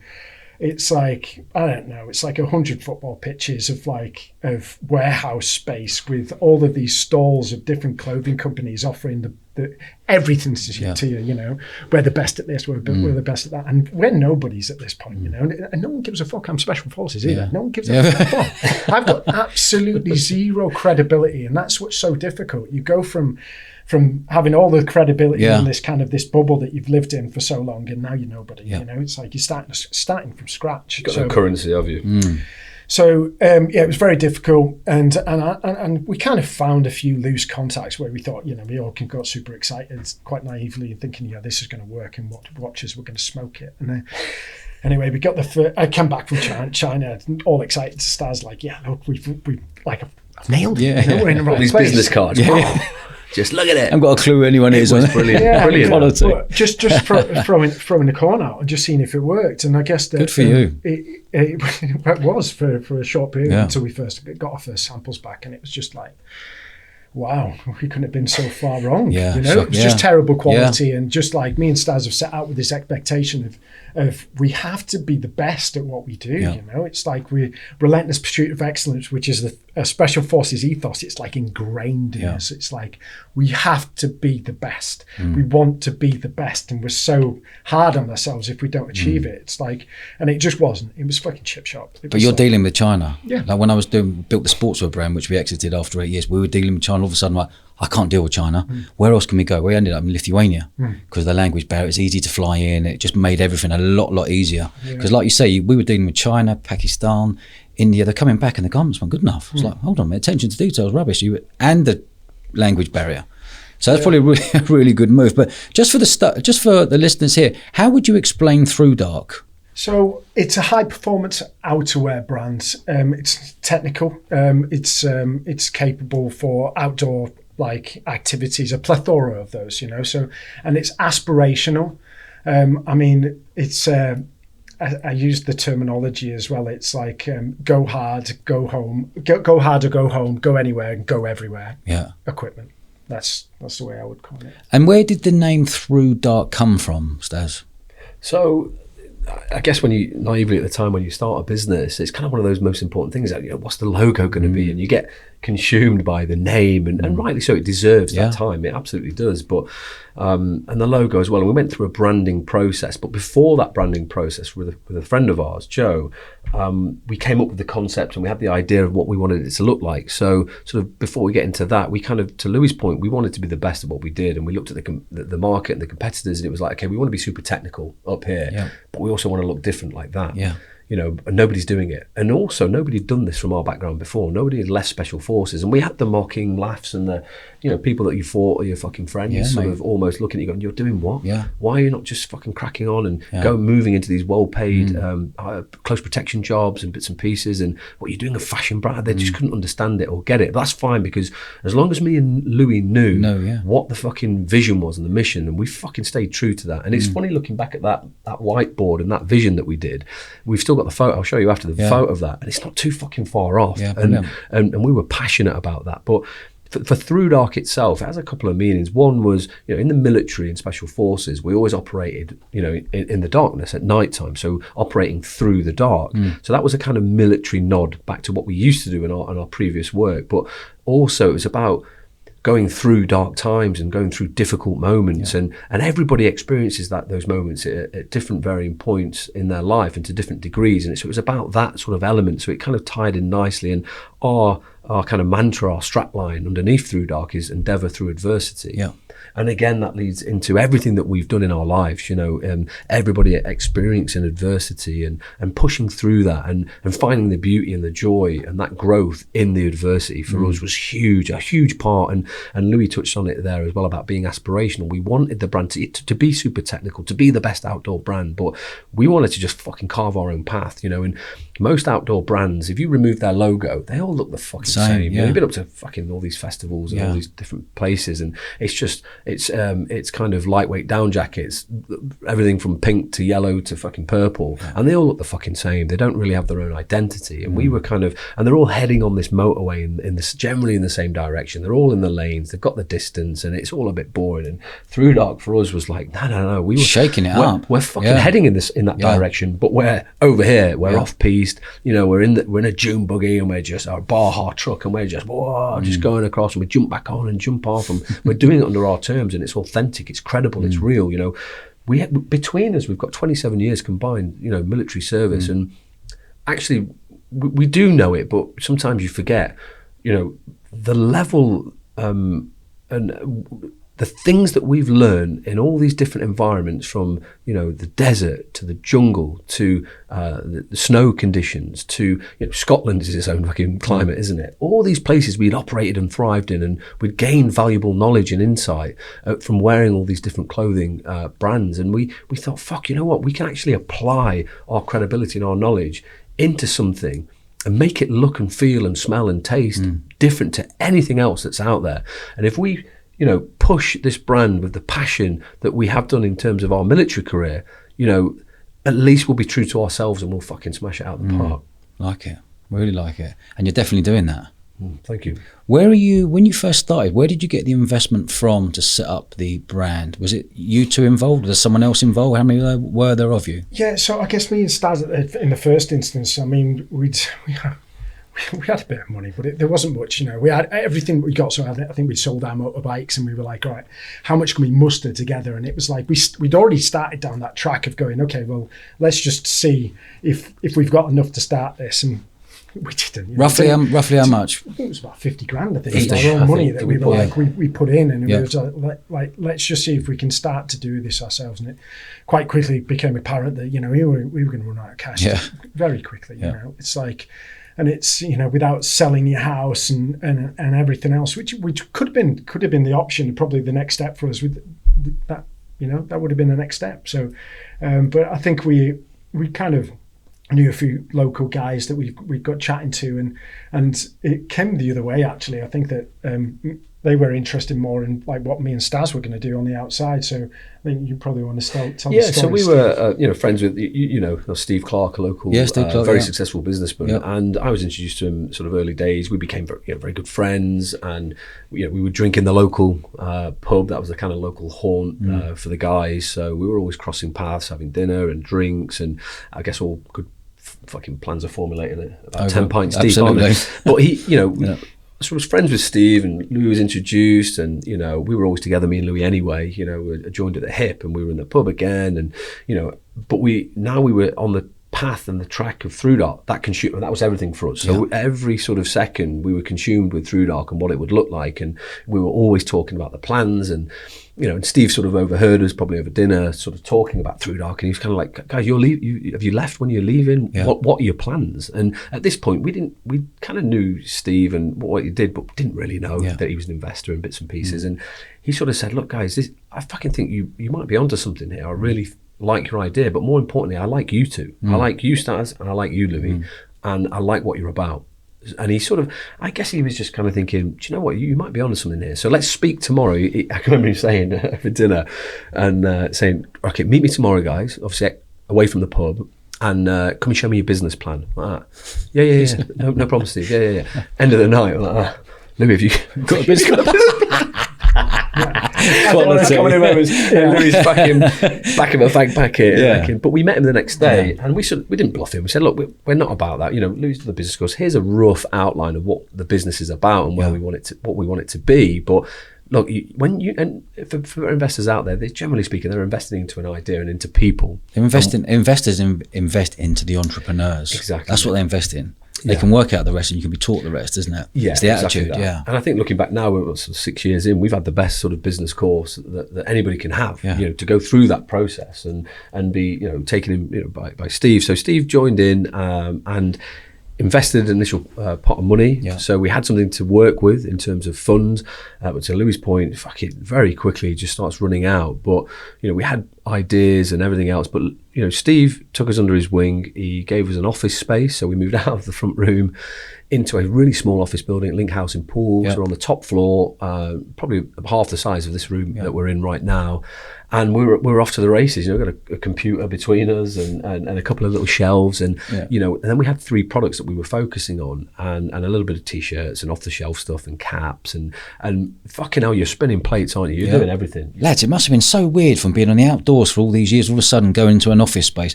But I just want to roll a little bit further back there. Where were you getting the products from, and what product? You said you had 3 products then. Where were you actually getting? What country were they coming in from? That's a good point. Yeah, so I guess we'd had all the failings, and we tried loads of different kind of avenues really to get stuff made, whether that, that's the Far East and other options in the UK, which was just difficult, right? Because everything in manufacturing in the UK, which still happens, we're not this kind of huge industrialized kind of country anymore. We don't make clothing, so it's all very knife and fork, and I mean that when I say that, I mean that it's not technically very capable.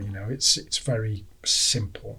So we started looking at other opportunities, and I guess a lot of research. It's like the internet nowadays. It's like you can do anything. It's like it's such a good tool to be able to do research. So trying to look for people that could help us out and different designers. We'd asked somebody to help us design some clothes at one point, and it just came back and it was flat. Right? It was just like, you're not getting what me and Staz have got in our heads. Like, we've got this super ambitious kind of idea for what we want to do with the brand, and it's got to be like the best. And then we found this guy, and his name's Jeff Griffin, and he's a fashion designer. Right, so he's worked for some huge brands in the past, like Diesel, and he's got his own brand called Griffin. He's worked for Converse and other things, but it's heavily fashion orientated. But we were still like, okay, well, let's at least try and get in contact with this guy and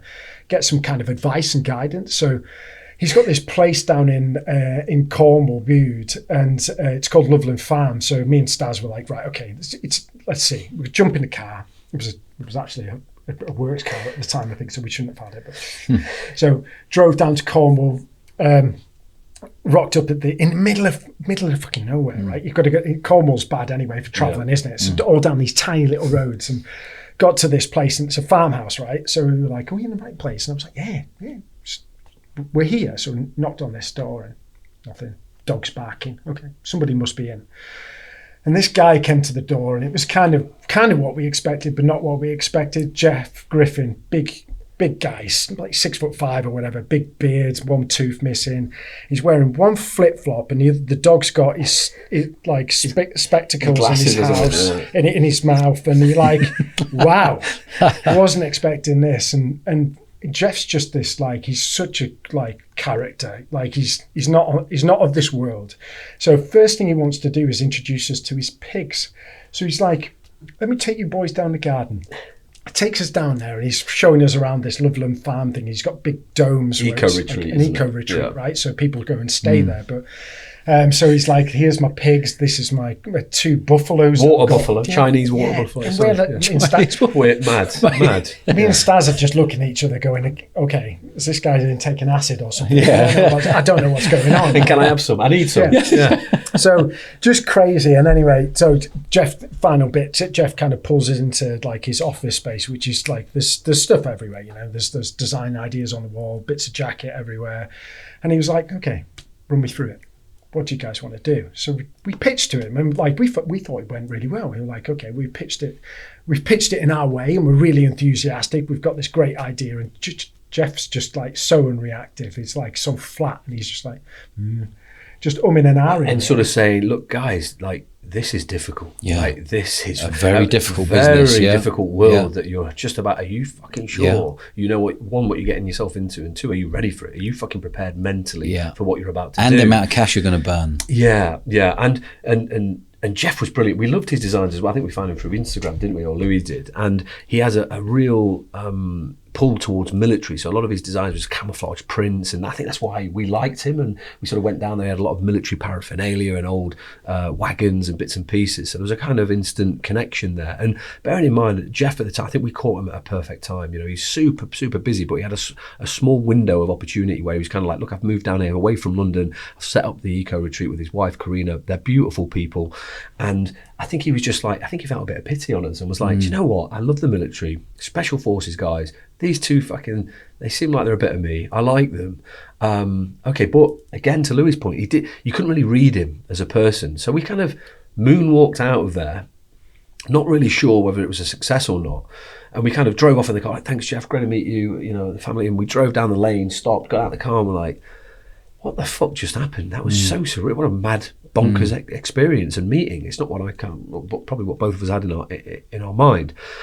So we sort of left and said, well, I don't know. I'm not sure if he's interested or not. We sort of then had the fucking 4 hour or whatever drive back to Poole. Back in the office, we're carrying on, and I think Jeff reached out to us, didn't he, and sort of said, look, guys, you know, let Louis take over from it. Yeah, I mean, so yeah, we were deflated. We were just like, oh, deflated, but like, okay, then next way to do this. So we started to look down other avenues. But anyway, inbox came up, and it was like, Jeff Griffin, hello. So he was like, guys, I want to do it. You know, I really want to help you guys out. I really want to, like, I loved you two, you know, as individuals, and I could see you passionate, and I could see that, you know, you've got this burning desire to do this, regardless of how much I'm trying to put you off, you're still hell-bent on doing it. So he was like, I've got this great factory, it's in Italy, I want to introduce you and I want to help you. So I can help you out with some initial designs and show you how this is done. So we were like super excited. We were like two excited little boys. We were like, okay, let's get on a flight to Italy. So in fact, before that, didn't we? Then we went back to Loveland Farm. We got in one of those pods. We did, yeah. Went into one of those pods, and he was like, listen, guys, come down, stay over at the eco retreat at the farm. You know, we'll take you out, eat food, all this kind of stuff. So we went back down to the farm again, and he had one of the pods set up, and we just stuck ourselves in this pod for probably 2 days. And we had designs out, clothing, put them tunes on. Brilliant. And then we went to these designs, sat down with Jeff. We've still got the old footage, the YouTube footage of us sat down, and this is kind of what we want to do and the ideas that we have. And we just locked ourselves in there, and, you know, just coffee and food and going out local, and it was fucking brilliant. And we kind of, at that point for me, I sort of started feeling like we were getting somewhere, and it felt right. And the designs and everything else, I was like, fuck, this is and also you found someone who believes in you. Yeah, I mean, Steve first and foremost, you know, you could see that he had the idea, and Steve investing the money with, like, just like me and Staz were like, right, okay, well, we've got a bit of backup here, you know, and that always feels good, you know, it's a nod. So and Steve's a good guy. Really good. Really good. You know, Steve's we're really fortunate. He's been very fundamental in making sure that we do things the right way from the off. You know, so I mean, we'll probably come on to Steve more because he deserves it, just for us to talk about, you know, everything that he's done for us over the last 6 years. What was that feeling like for you when he said, right, I'm going to bring something to the table, I'm going to bring Italy to the table? Were you thinking, now we're talking? Next thing, we're on a flight with Jeff, and being introduced to a very, very high level factory. You know, and to Louis' point, back again, you would never have these doors open to you and these opportunities. So you need a bit of that and look and bits and pieces, but you kind of forge your own path, and you know, and if you're good people and you're I guess if you're honest and you're straight shooting, generally people will take you under the wing and they'll help you out a bit. You know, good people help good people, I think. Yeah, not without fails. I mean, there was loads of people we spoke to where it was just like, that was just a waste of our time. But that's business, right? Yeah. You know, you have 10 conversations and one of them might be just gold dust, but the rest of them's dross. But So, I mean, Jeff was just like, he was really kind of like a real kind of turning point for us. So we went to Italy, and the factory makes for like high-end fashion brands. So Fendi, Chanel, Moncler, like Louis Vuitton, like... What this factory took you to? Yeah, Moncler, all that kind of ski, snowwear, brilliant. Technical stuff. And Italians do it well. Yeah, the artisans, right? So they're really good at their job, so good, but it's expensive, right? So, but we knew that we this is because we want to be at the top of our game. It's like we don't want to make something average that's just available for everybody, and just like it would do us a disservice. And we wear our heart on our sleeves, and it's like our credibility that's important here. It's like if we're going to make product, we've got to make the best. So we were in the right place, and they've got all the technical capabilities that we needed. Like I mentioned about Britain, and it just being knife and fork, and we would love to have made it in Britain at the time, but it's just if we want to make technical outdoor performance gear, we can't do it here, you know. So it's got to be somewhere else, and that was Italy. So they helped us with the first kind of prototypes, and Jeff had designed helped us design these first 3 garments, and it was. It was very fashion at the time, you know. The first few drawings that Jeff did, it was like it leant too far that way for us, where we wanted it to be like technical performing garments, but it had to look cool as fuck. Yeah. And we had too much of the look cool as fuck, but didn't technically perform at that point. So it took a lot of backwards and forwards between us and the factory, which is always the case. But I think they were laughing at us at the time, and it was like, guys, you do realize that you've done like 10 prototypes, and it's like usually it's like 3. And we were like, wow. Yeah, and those first 3 products were an Arctic parka. I think you've got the sort of 7th iteration of that Arctic parka is unreal. Yeah.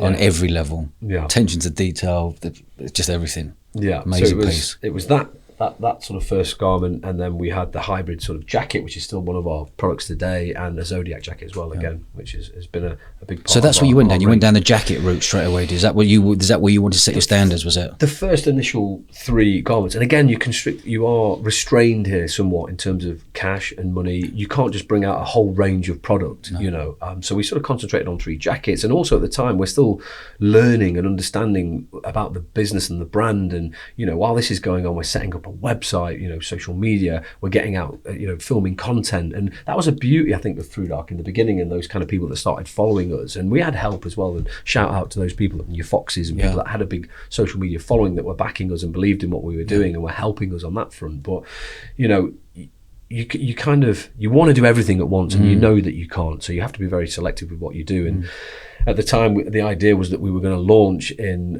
2017 at the December period, you know, and again, this is a fucking long process. It's not just idea, let's make a couple of jackets, you'll have them in a few weeks, we'll build a website and fucking people will buy it. It's a lot more nuanced and complex than that. So we actually, in our heads, we're like, okay, ThruDark, this is the summer, we're doing all this process, we're sampling, you know, we're working back from a launch date now of around December, January, and we had a launch built in for then, the website, and everything just fucking keeps getting knocked right.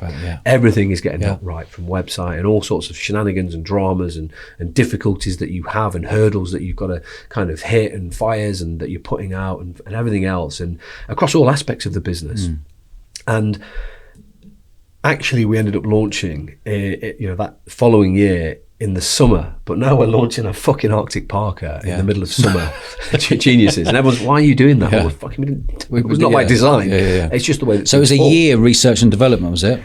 12 months. At least probably pretty a year much. and a half. Probably more. Really. Okay. So yeah, it took a long time for us to get it across the line, but it's like, it was only because we had such high expectations on ourselves to deliver, and we just kept pushing it back because it wasn't ready. And at the time we were like, it's ready when it's ready. It's like, we don't want to just like release something that's not got all the bells and whistles and isn't something that me and Staz are ultimately proud of at the time of having all the skill sets that we have at that time, which it's always like, it's incremental, right? So every single product's been improved since then. But at the time, with the skill sets that we had, we did the best possible products that we could. And was there minimum orders at the time for those jackets? Yeah, and the Italy factory was just so good with us. I mean, the minimum order quantities, they relaxed that for us, and we managed to really kind of haggle our way into that. Throwing out 50s and 60s at a time, which is unheard of, really, as a factory. That's right. Yeah.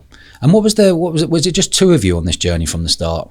Yeah, and do you know what? It's like when I look at transferable skill sets, it's not there is that there are similarities with what you've done in special forces, but they don't go hand in hand. You know, it's like, but the main thing is having an aptitude to be able to pick things up and run with them. So it's like, I mean, like we concentrated on all elements of business. I mean, we were everything in the business, from customer support to product management to social media. Every business, every small, startup business is like this. You've got to be able to throw your hand into any single job that's there at the time. So I think, well, we obviously did a pretty good job, the two of us. Yeah, and there's and I think if you look and sit at me and Louis, you think they're quite similar people, same persons. Special forces, they must be the same person, but we're actually quite different in some respects in terms of what we're good at. But that's what makes businesses work. Imagine if you were two of you. Yeah, exactly. Or two of you, it wouldn't work. Don't go.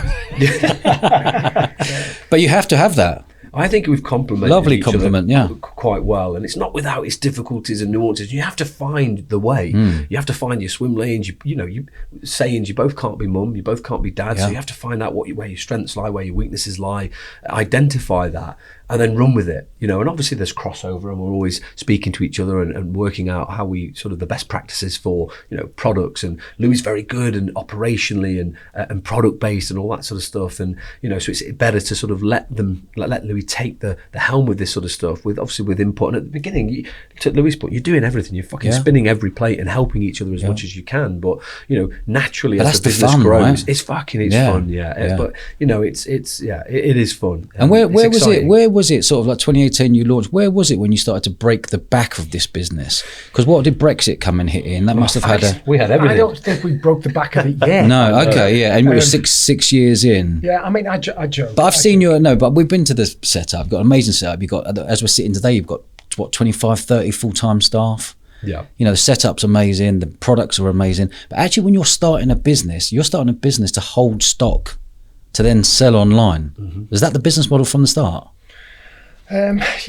Yes, we always knew that kind of that was the way that the industry was going at the time, and we've had tailwinds and headwinds that have helped us with that, So I guess e-commerce and social media platforms have just we were in a period where everything kind of worked for us, to start on this trajectory of being an e-commerce direct-to-consumer brand. So it's like, it's worked, So at the start, then you were saying earlier, some people were laughing what they're doing. They've come out of the special forces. They're creating a brand. You're always going to get people laughing. We've had it all our lives as entrepreneurs, of people looking. It's only when you start succeeding, they're the ones who are like, oh yeah, fantastic, you're doing really good, really good. Do you still remember some of those people who you do? And the other people say, that was my idea. Yeah. Fucking was it? Yeah. It's fuel for the fire. I think we've always, I always use that anyway. I love that. I love the doubters and the haters and the people. I use it as a fuel to go, all right? Well, absolutely. Watch this space. So I get it's ingrained in us. And then over time, I think it's the death of a thousand cuts, isn't it? Slowly but surely over the time, you then start to build more product, more SKUs, more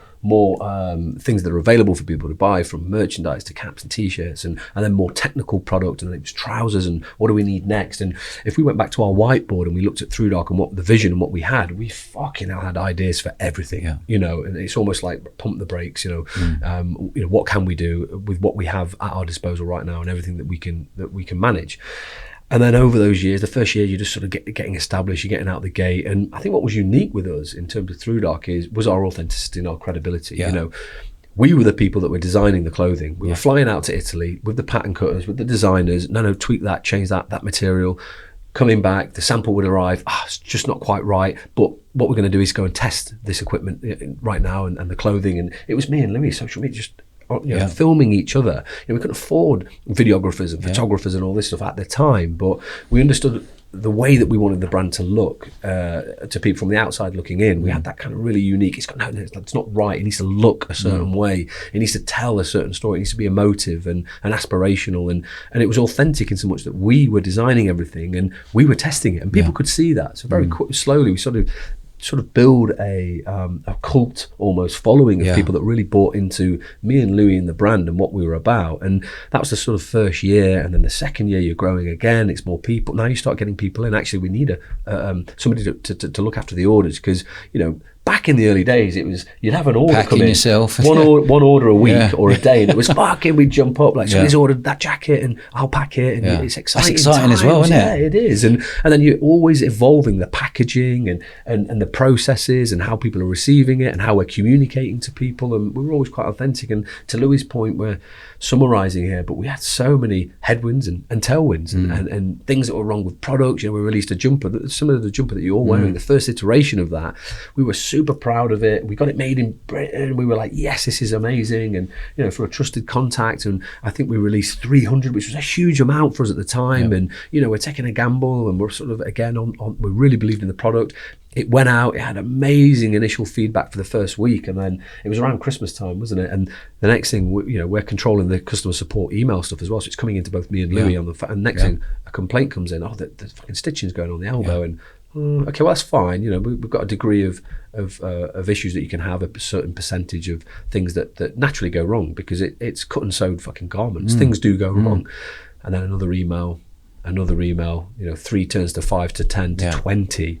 And we're like, fuck, right, there's obviously an issue here with the manufacturing process and that garment in particular. So was that in Italy? Was that in Italy? No, another country? UK. Right, we had to make that up north. difficult decision. No, it was London. It was London. Was it? It was London. Because most of them are up north, aren't they? Yeah. It was very, but we were doing different things. We weren't just getting off-shelf items and putting our fucking logo on. You We've were never done making that. your own. So the things that we were integrating, the technologies and the hard-wearing materials into the that sort of stuff.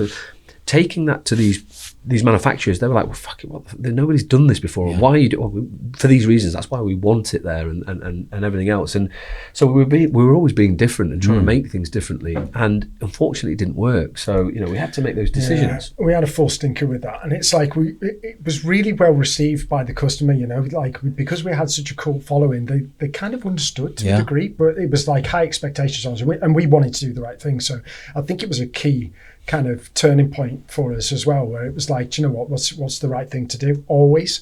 So it was like, right, let's pull them all back, you know. So we did a full product recall, and it cost us significantly, you know, at the time, considering we had investment, but it was like, this is a big hole, you know, and we've got no sales coming in because we've just had to recall everything. But it did go down well, and we communicated this piece, which that's the key, isn't it? Just communicate and let them know and be straight with them. I wrote this heartfelt thing. Staz obviously checked it off, and he goes, "Yeah, let's bang you, mate." It's like, just send it to every single customer. And I think it was just like, they were like, "Yeah, okay, we understand you and we trust you." So, and that was that honesty, integrity, the things that we took from Special Forces and that ethos we've tried to run through the business with ourselves from a day-to-day business, but also everybody else that works at ThruDark now. We've always tried to act and communicate with honesty and integrity as well, and that was a big part of us learning as well, and the customer as well actually receiving that. Because generally speaking, if you're honest with people, you say, look, really sorry, we've had an issue with the manufacturing and the specific factory. We want to do right by you, the customer. We're recalling them at our expense, and we will fucking replace that with a new improved version of that jumper. So you come out of Special Forces, obviously everything stops. There's no money, just stops completely. Yeah. So when you're jumping into this business, how many years were you going where you're actually not taking anything out at all? Do you know what? We had to juggle things. So it's like, because we had to be opportunistic with the opportunities that we have, you know, from being Special Forces. So we were still doing security work. So we were working like silly hours doing ThruDark anyway. But then every so often we'd kind of switch and change, and me and Staz would go away and do the odd security job. So they'd be like, okay, this week, do you want to go away and make some money doing that? And we did some work for Super Bowl. So doing security for that, looking after the teams, so NFL, and I did a couple of other private security gigs. So I think probably for the first year and a half, the business isn't making money. No, but you know, and Steve, the year and a half after launch, not including the R&D. And if you look at, and I'm talking in terms of, you know, break evens and EBITDA, all that kind of stuff. But this is where Steve comes in, and I remember sitting in Link House, and he pulled us in for a board meeting. And I was like, fucking board meeting, what's he talking about? And he gets us in the board room, fucking TV up, and he puts up a P&L and a spreadsheet, and I'm fucking looking at Louis go, what the fuck is this? And Steve's sort of laughing and giggling. He can sort of sense, he's like, look, you know, guys, we have to set the business up from the very start for success. Foundationally, everything has to be run like a proper fucking business, because it will be, you know, and we have to act that way. And there was a lot in that actually at the time, because you're looking at a small P&L that doesn't have a lot of stuff in it.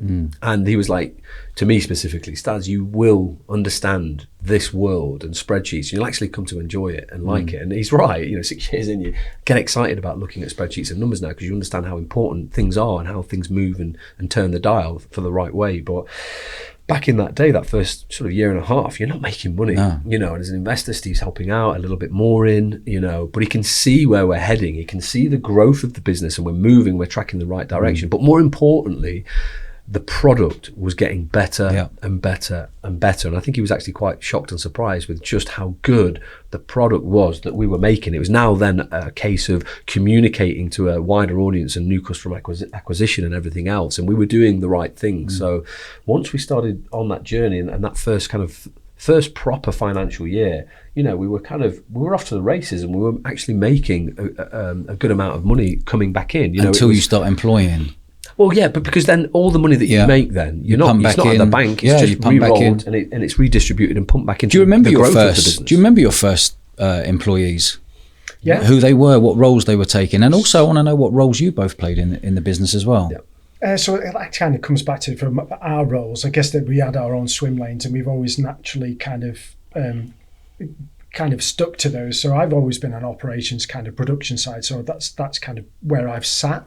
Not that they don't switch over, and Staz has sat on sales and kind of creative, but like that's kind of been our two swim lanes the whole way, hasn't it? And that's because just the way that we are, you know. So I'm naturally process driven, and I want to know the detail about how things made it.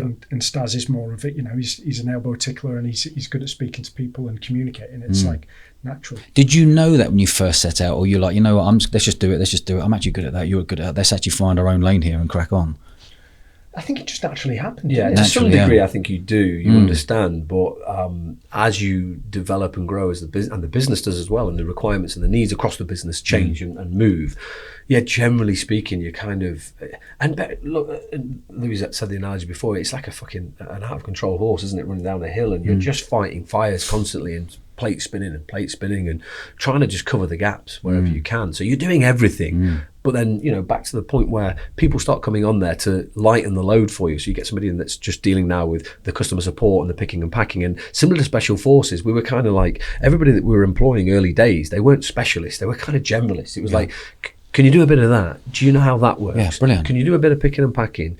Brilliant. You're in. Yeah. And it was an ex-military guy, a friend of ours, Manny, and then we had Matt Hardy, the photographer, came in, and he wasn't just doing photography, he was also in pick and packing. You know, he's carrying and fucking lugging boxes up and down the stairwells and, you know, helping out those early doors. And then it was, you know, again, as we grew and the business starts to grow and develop, and we started in that small office, and over the next year and a half, 2 years, before we knew it, and it kind of happened slowly over time, we start taking up the next office, then we're into the other office, and then we've taken over the whole fucking top floor, and then we've got fucking stock everywhere, and, you know, and looking back, we were on the top floor of an office building. With loads of stuff. Fucking lugging, you know, rolls of fabric up the fucking stairs, you know, and back down boxes.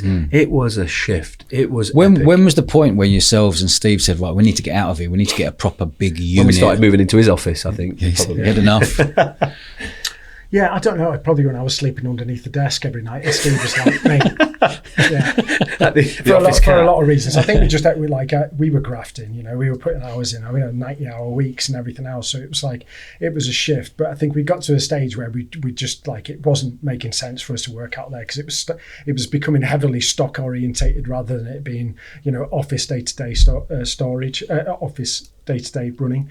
So we ended up getting a warehouse space, but which at the time we looked at the office opposite, and we took Steve with us, and it was 3,000 square foot, 2,500 square feet, and me and Louis were like, fucking hell, it's massive, this brilliant, we get all this stuff in here, we'll put an office there, desk there, and stock here. And Steve was going, look lads, I'm looking at the trajectory that you're currently on. He said, you'll outgrow this in 6 months to a year. And I was like, that's a good bad problem, great problem to have. And he was like, well, we need to think a little bit more further afield than that. And, you know, we sort of turned 180 around, and there was another unit opposite which was twice as big, had a mezzanine floor, and the guy that we were speaking to at the time with regards to the letting of he said, look, that's actually now become available because COVID was, some other stuff was happening around the time, and there was a bit of uncertainty in the market with everything else, and he said the guy's pulled out, it's actually come available again, to buy, and it was like, we can't fucking afford that. We were looking at renting, and thankfully sort of Steve stepped in and said, have you got the keys? Let's go and have a fucking look. Yeah. He walked in, we walked in, and again, elbow tickled and sort of said, fucking, this would be amazing. Yeah. This would be gold standard, incredible. Look how much we could grow in here, and this would be, and thankfully Steve sort of, again, stepped up and said, we'll have it, we'll take it. Took again another risk, financial risk and investment on me and Louis in the business.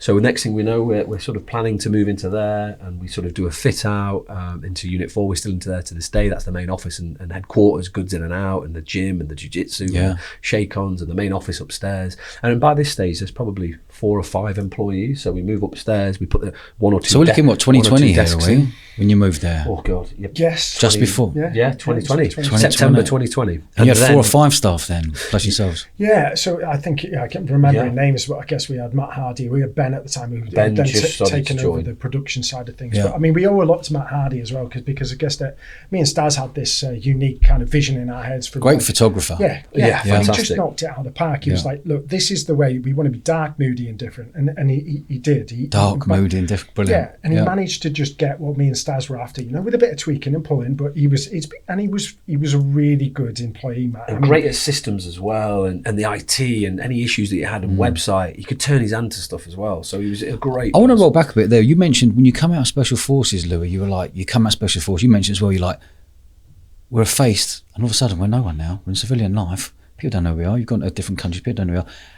What's it been like being on the journey now as a brand owner of a really high-end clothing brand and everything you got today? How easy it is to open doors being who you are? There are some doors open easier than others, but the main issues and difficulties that I found personally were because we came from that echo chamber and that world of peak, tip of the spear, special forces, self-motivated individuals that you could turn around to somebody and say, I just need you to look after that, do that. It's going to be done to the very highest standards. Whereas when we left, you're looking at employees and it's a different mindset from military to civilian. So you have to temper your approach and your expectations as well, which is quite difficult sometimes. But for the most part, we've been really lucky with the people that we've pulled in that have understood who we are and what we're looking for. Yeah. But, and I think Louis said it earlier, nobody really gives a fuck kind of who you are and what you've done.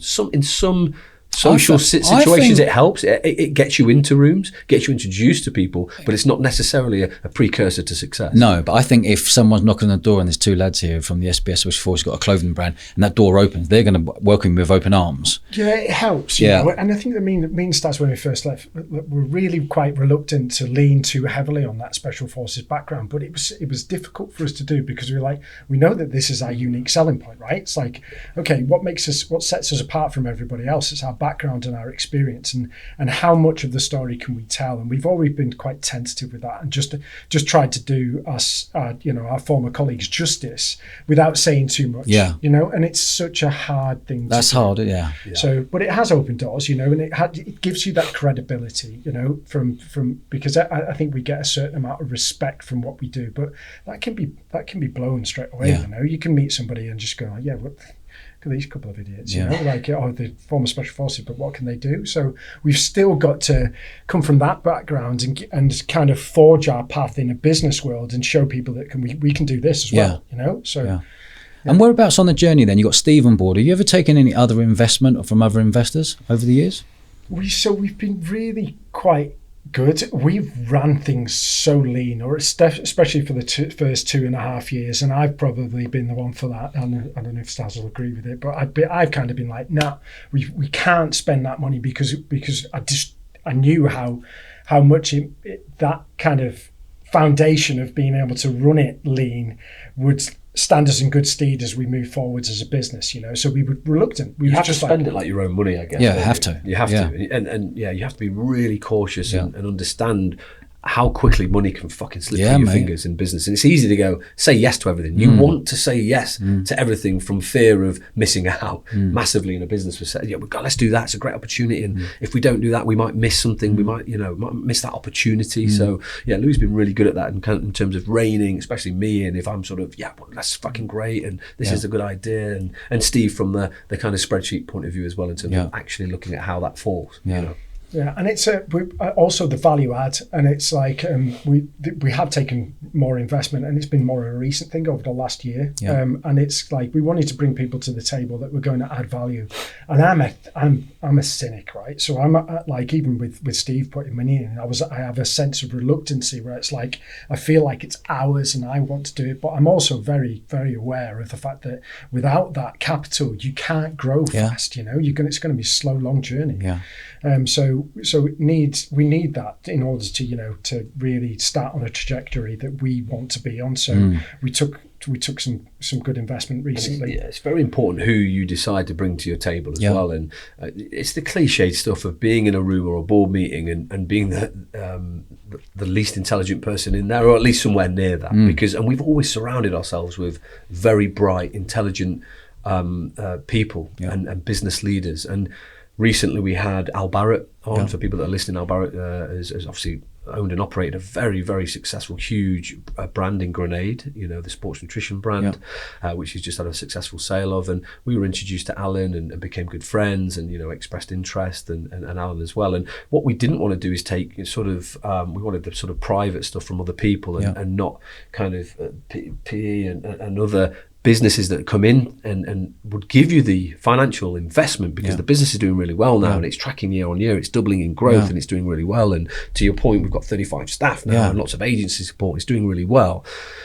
So it would be almost easy for a huge company to come in. And we've had opportunities as well from different people that have shown interest in it, but they're just not right. They would come into ThruDark and rip the heart and soul out of it. And that's not what we're about. That's not what we want to do. Great choice. Especially you start mentioning private equity. Yes. They could rip the hole out the heart of that business there. But it's a great move, Al Barrett. Proper entrepreneur, set up Grenade. I think he's a good one to have on board for sure. So he's sort of recently come in the last sort of 6 to 12 months. So a great value add again to Louis' point. Just bring different thought processes to the party as well. And tell me where else the brand has moved over the last couple of years, because I've seen you guys in Selfridges now. Yeah, so we did a bit. It was a brand play for us. So I guess it's done really well, and it gives us the credibility of being in a high-end store. I mean, it's very difficult because you're not necessarily going to make a huge margin out of that. We're all quite aware of. But brand association is good. Yeah, it's perfect good. to raise the profile. Yeah, we kicked Canada Goose out of their area in Selfridges, so we were like, well, that's enough for us. Yeah, we'll take that.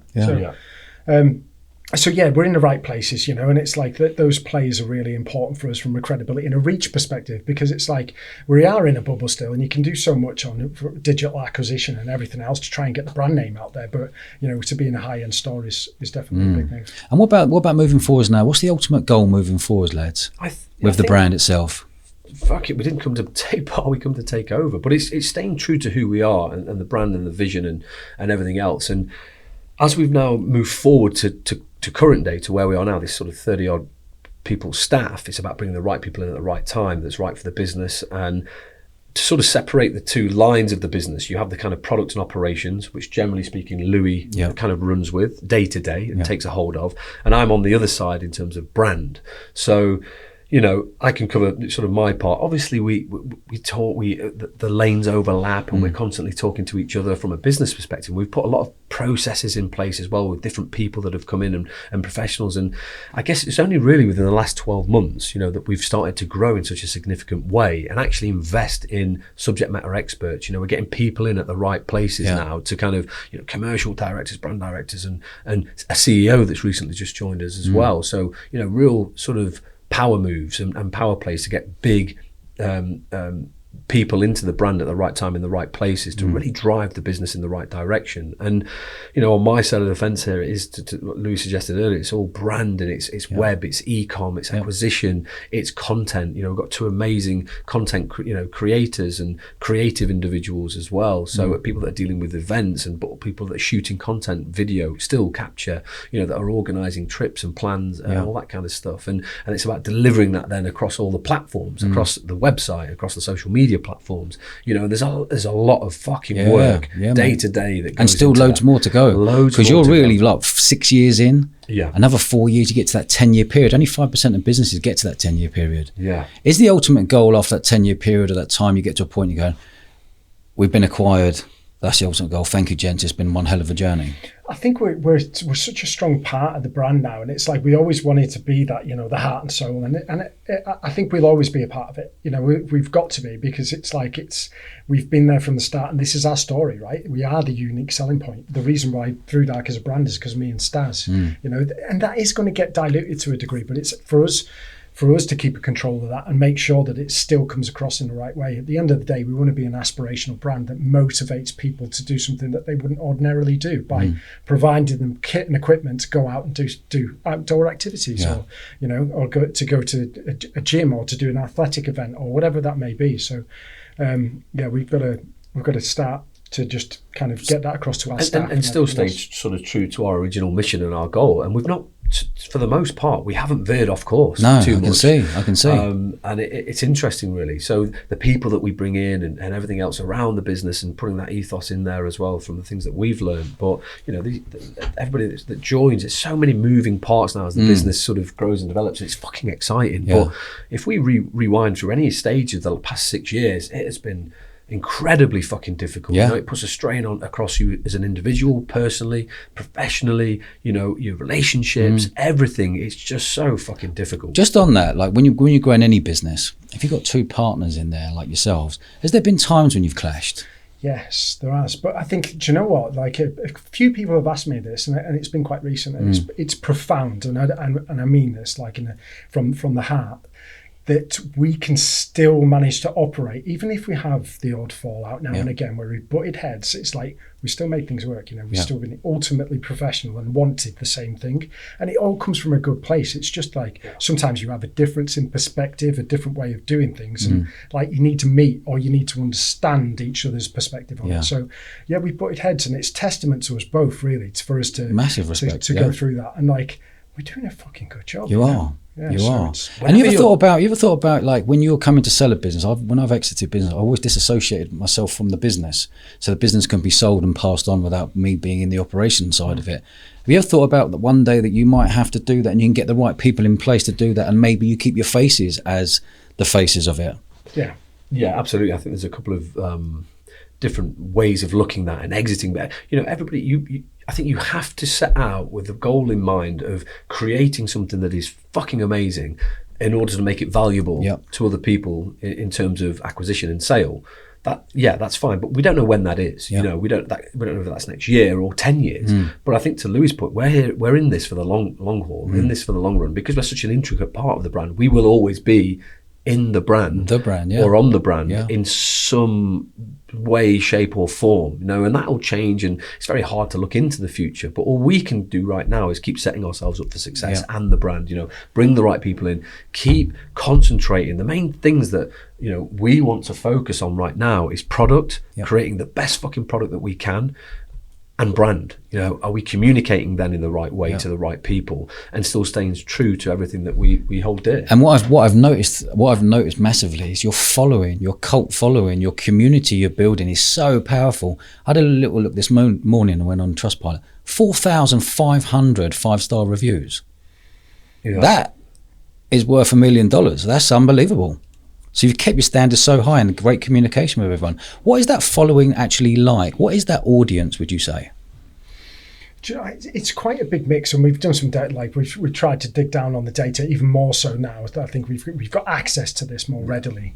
But I think there's obviously a former military following that we have, but we also lean on like high-end businessmen and people who are high performers in different kind of environments. So athletes and we have such a obviously. from the outside looking in, we are a masculine brand. Yep. You know, we are quite, you know, and that's fine, you know, unapologetically so. But saying that, we're still appealing and approaching different people. So we have everything from, and this is product led as well, we have everything from a bespoke summit suit that's kind of, you can stand on top of the tallest mountains in the world, and that's the tip of the spear, aspirational technical climbing gear, all the way down to like Brazilian Jiu-Jitsu, for example, or training in the gym, or, you know, technical outdoor clothing, or waterproof jackets, down jackets, walking trousers, and that's everybody. You know, I've been on sort of posh shotgun shooting days, and people in their 50s that are well-to-do, that are, you know, business leaders, that are wearing one of our gilets, and I'm kind of almost surprised and shocked, like, fucking hell, you're wearing our stuff, and that's brilliant. I just wouldn't expect that. But, you know, then to Louis' point, you can go down somewhere else, you could be on the side of a mountain doing a technical climb, and there's a professional climber wearing your stuff, which is fucking brilliant. Or when we went skiing, how many people saw wearing it on the slopes, you know, and then so we have such a wide sort of variety of people, but they're actually quite similar in terms of probably who they are in terms of a profile. And I think as a business, it's hard, and I don't think you should try and appeal to everybody. I think the moment you try and you come off course and you go, we want to be a bit of that, we want a bit of this, and we want them people and those people, they're not your tribe, they're not your people. So stop trying to fucking appeal to everybody. Just stick true to who you are and what you believe in, and the product and the brand and the messaging. And if it's good, if the product's fucking good, people jump on for the ride. And your social media is top notch.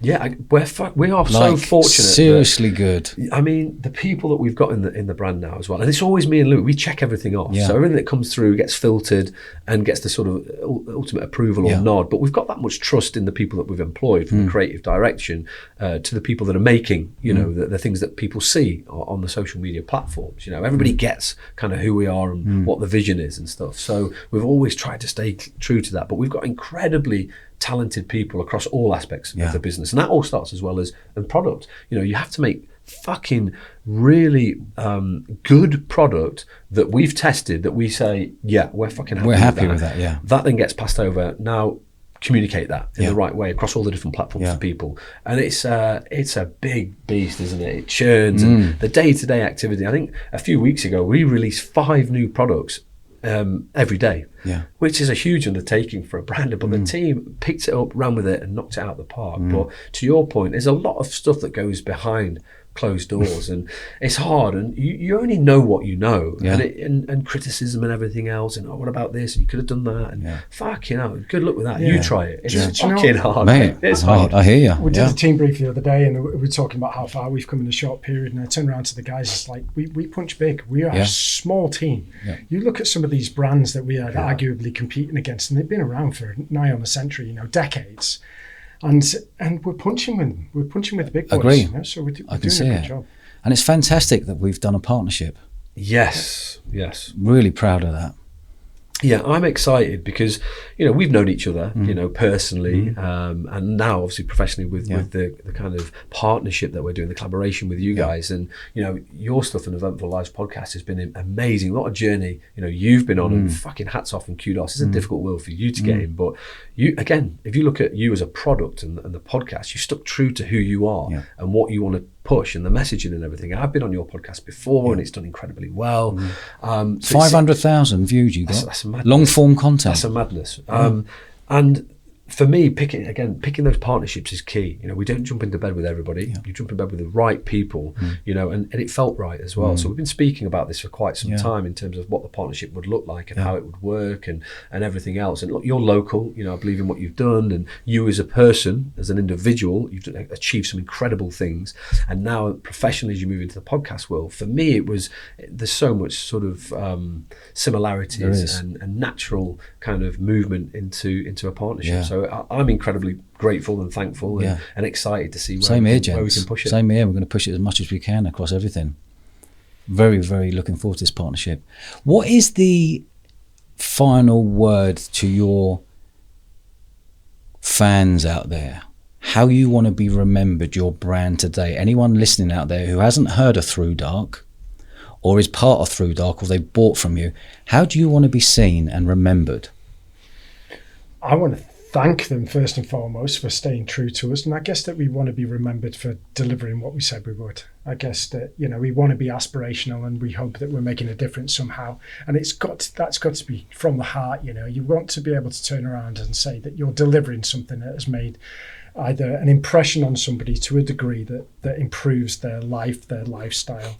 So yeah, and I'm going to echo Louis' points as well, but it's crazy to see just how much the brand has grown, you know, throughout the years, and how much better everything's got as well. And I still remember in the day, you remember me and Louis being at meetings or in London or moving around and seeing somebody in a t-shirt. Yeah. Fuck, somebody's wearing it, Yeah. you know, 5 years ago. It's a lovely feeling, isn't it? Sprinting Yeah. across like, mate, fuck, thank you. And I still think we are really close to the brand. You know, we are the brand, you know, and people reaching out and speaking to us. We see all the comments, we interact with people as well, and the emails, all the communication comes into us. So authenticity for me, I think hopefully people will remember that, and the credibility, and the fact that we jumped into an extremely difficult market that usually the big boys have all the play, and we've come in and we've just shaken the market we've up. shook it up, man. and we've stayed true to who we are, and we know that there are other brands out there now that are looking at us and that are saying, fuck, look at these guys, look at how they're doing things, and look, can we do some of that as well? So that's a really good, it's not an ego thing, it's a compliment to say, you know, we have stuck true to who we were and our word, and we've tried to just forge our own path and stay authentic to that. Lads, I've thoroughly enjoyed this. This has been a really powerful episode, and I've just got to take my hat off to you both for the journey you've been on. I've been on that journey. You know, business and entrepreneurship to you is what you're 6-7 years in now. It's amazing what you've achieved. And the most important thing I take from this is your honesty. And another thing I take as well is both of you are going to have little clashes, and how you come out the other side. It's like, right, we're on a mission, don't care. We make up next day, bam, we're on it. And to have those right people coming in strategically, like you mentioned, CEO, COO, different investors, it really is a special journey you're on, and massive respect to you. And anyone out there listening, please go and check out ThruDark. That's ThruDark.com. Gents, I've loved it. Thanks, Lodge. Thank you. You're both proper Really gentlemen. appreciate it. Thank you. Gentlemen, cheers, Staz. Cheers, Louis. Appreciate cheers, it, mate. boys. Thank you.